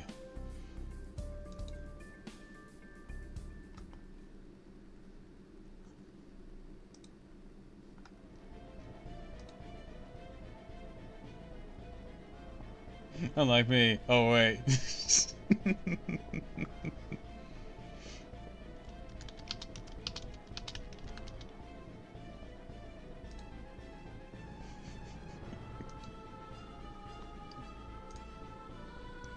Salome's taken a liking to that human. I believe so. She brought her in for the meal I forgot to prepare for her, and now she's seemingly all she can talk about. Well, that's fine. That she's taken a liking to her only makes her death that much more likely. You're talking about the Johanna incident. Johanna incident from when she was alive. No, I'm talking about the servant who materialized right now. The thing about Salome Zhengzhu is that everyone she cares for eventually starts to look like Johanna to her. She starts to believe they're having a lovely conversation, even if they're talking past each other. She may not see her as Johanna right now, but it's only a matter of time. And when she does, she won't be able to hold herself back. That means we can leave her to her own devices then. Oh, I think it would still be prudent to have a servant or to stand guard. But when she inevitably starts to believe she's Johanna, that will be the end of her. Let's set that aside though, Zhengzhu. What about that other matter we discussed? Follow me, I'll show you.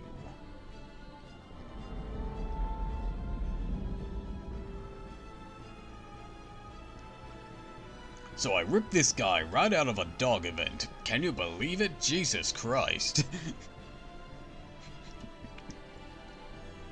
Very good. We'll be ready for the final battle. Of course. We'll have to wait, see if the battle does in fact take place on the day you predicted. That's what my fortune says, and it hasn't steered me wrong yet. Well, you're not the only one. Most of the servants' prognostication skills have said the same thing. I suppose that's just how predicting the future works. Indeed. Alright, I also want you to take care of this. This is a $20 bill.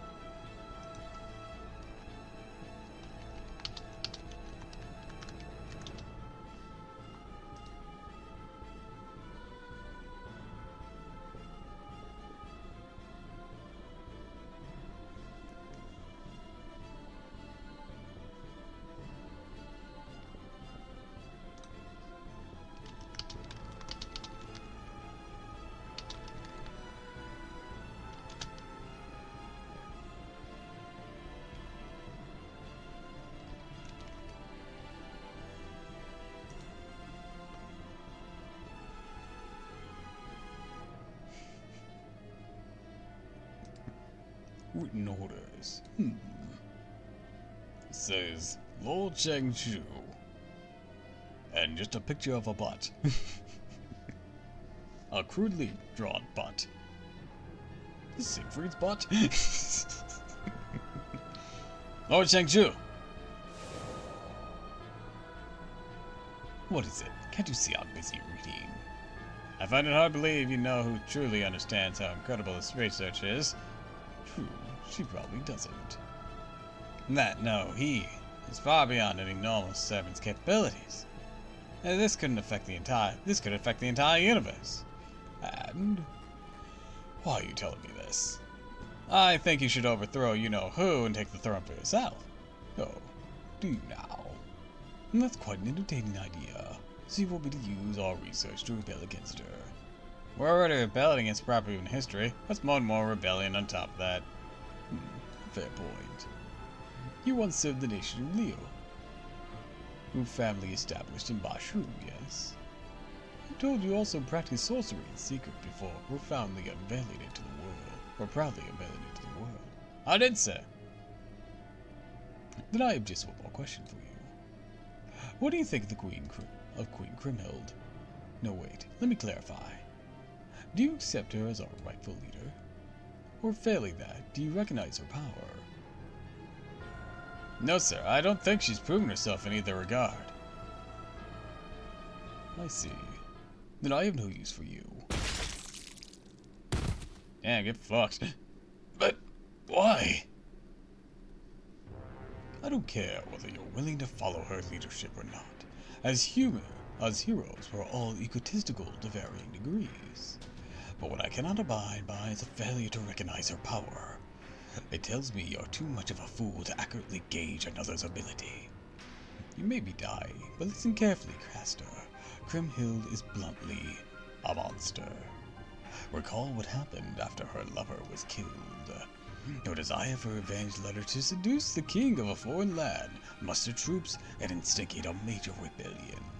She even trampled her own brother in pursuit of her vengeance.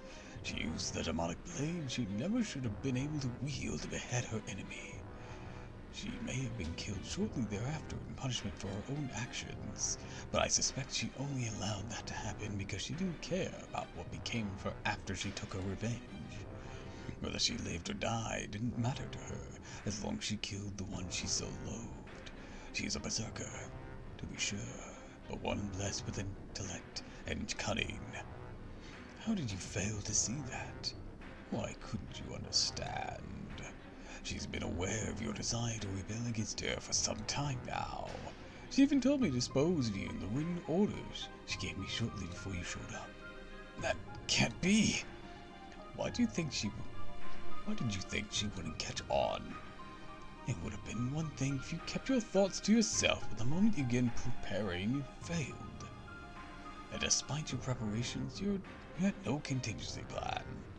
You could have contacted like-minded comrade, could have planned an escape in case things went wrong. You could have negotiated for either of the other realms to take you and your fellow rebels in. But you didn't do any of those things, did you? You underestimated the Queen when you should have been afraid of her. No one in their right mind would aid such a rebellion. Good grief. Tell me, everyone. Do I really seem that untrustworthy?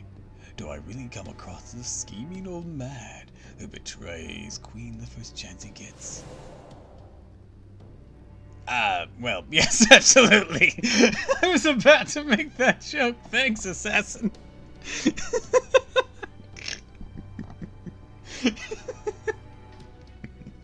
Well, yes, absolutely. I'm honestly amazed you haven't betrayed her yet. Sir, I still can't believe you haven't betrayed her, sir! Do you think all old men are alike or something? Well, no matter. Alright, let's take this thing for its 28th test drive, shall we? Ah, that was fucking great.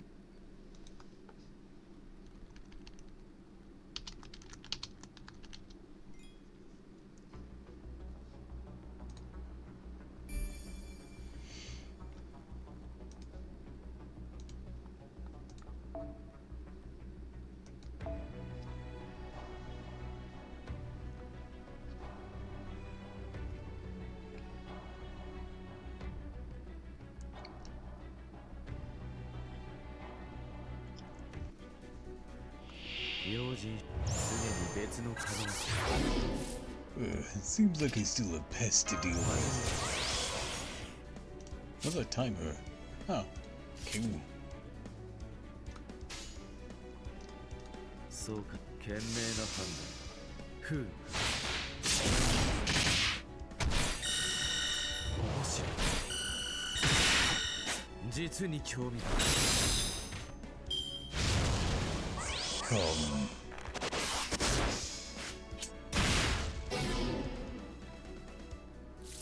Insolent whelp. はじめ、そうかい、構わないかね。 My noble phantasm exposes all of your 初歩的なことだ、 weaknesses. 友よ。 Behold, エレメンタリー、マイピア。 it even makes an opening. Should I read it? 面白い。実に興味深い。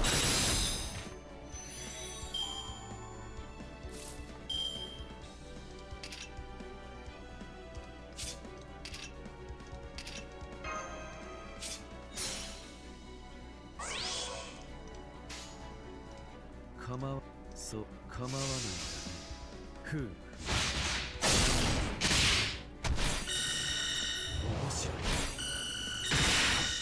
実に興味深い。 Skadoosh. Total concentration!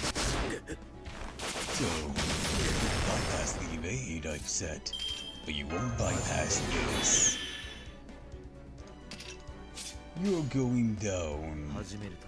そう、構わない。 Farewell. For 初 you 歩的なこと see, だ、友よ。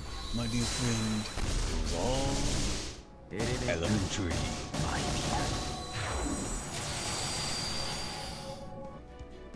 ア。なるほど。面白い。実に興味深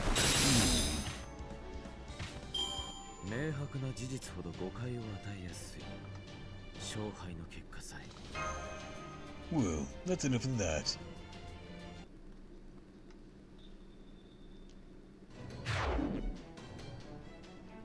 I can know what you know. I can know what you try to hide. And while we're on the subject, I can even know what you're unconsciously forgotten. Do we understand each other? Yes. Did he just brainwash that guy?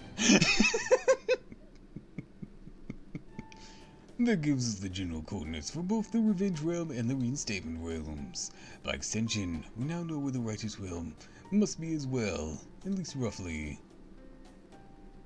Here's this place, right in the middle of the Singularity. Heading north from there. From here will take us to the Revenge Realm, east to the Reinstatement Realm, which means the righteous realm is in the southwest. According to that archer, the other two realms have been sending in tons of scouts, but they get no closer to learning anything about the righteous realm's capital. Indeed, it seems the righteous realm has put up all manners of bounded field. Oh, Kodak said that. According to that archer, the other two realms have been sending in tons of scouts. There's no closer to learning anything about the righteous realm's capital. Indeed, it seems the righteous realm has put up all matters of bounded field to bolster its already considerable natural defenses. So how do we get past that without a caster? Oh, I have an idea too. But first, let me ask you something, Kodak. How do you feel about rock climbing? I feel like I really don't love where this is going. Oh, you'll be fine, Kodak. Always said you like a rock, no, haven't you? The music, you moron! The hell kind of pathetic dad joke was that? Kodak. Our new director is very sensitive to remarks about his age and his parental temperament. His paternal temperament. I still think you look way younger if you just shaved your mustache off. I still say no. Okay, I'm sorry. That's the spirit. Damn it, Fuller, we had tools with us or something. Holmes, have you got a knife you can lend me? I do indeed. Okay, need a way to keep warm, rock climb, equipment. Start by changing this to an ice axe. Okay, that should do it. I say Tamasu could stand to learn some survival magecraft as well. I expect she would be delighted. Well, I suppose asking you to share your magecraft secrets would be too much. What's this? These are just... What? This? Those cheap tricks. I'll if you want me to teach them to her, I'll write them down in a how-to guide for her. Excellent. Now let's be on our way. Given the Singularity's overall area, I expect we can reach the capital within 2 days. From there, it'll simply be up to us to convince them that it is in their interest to rescue Mr. Masu. Come, let us hurry. Yep.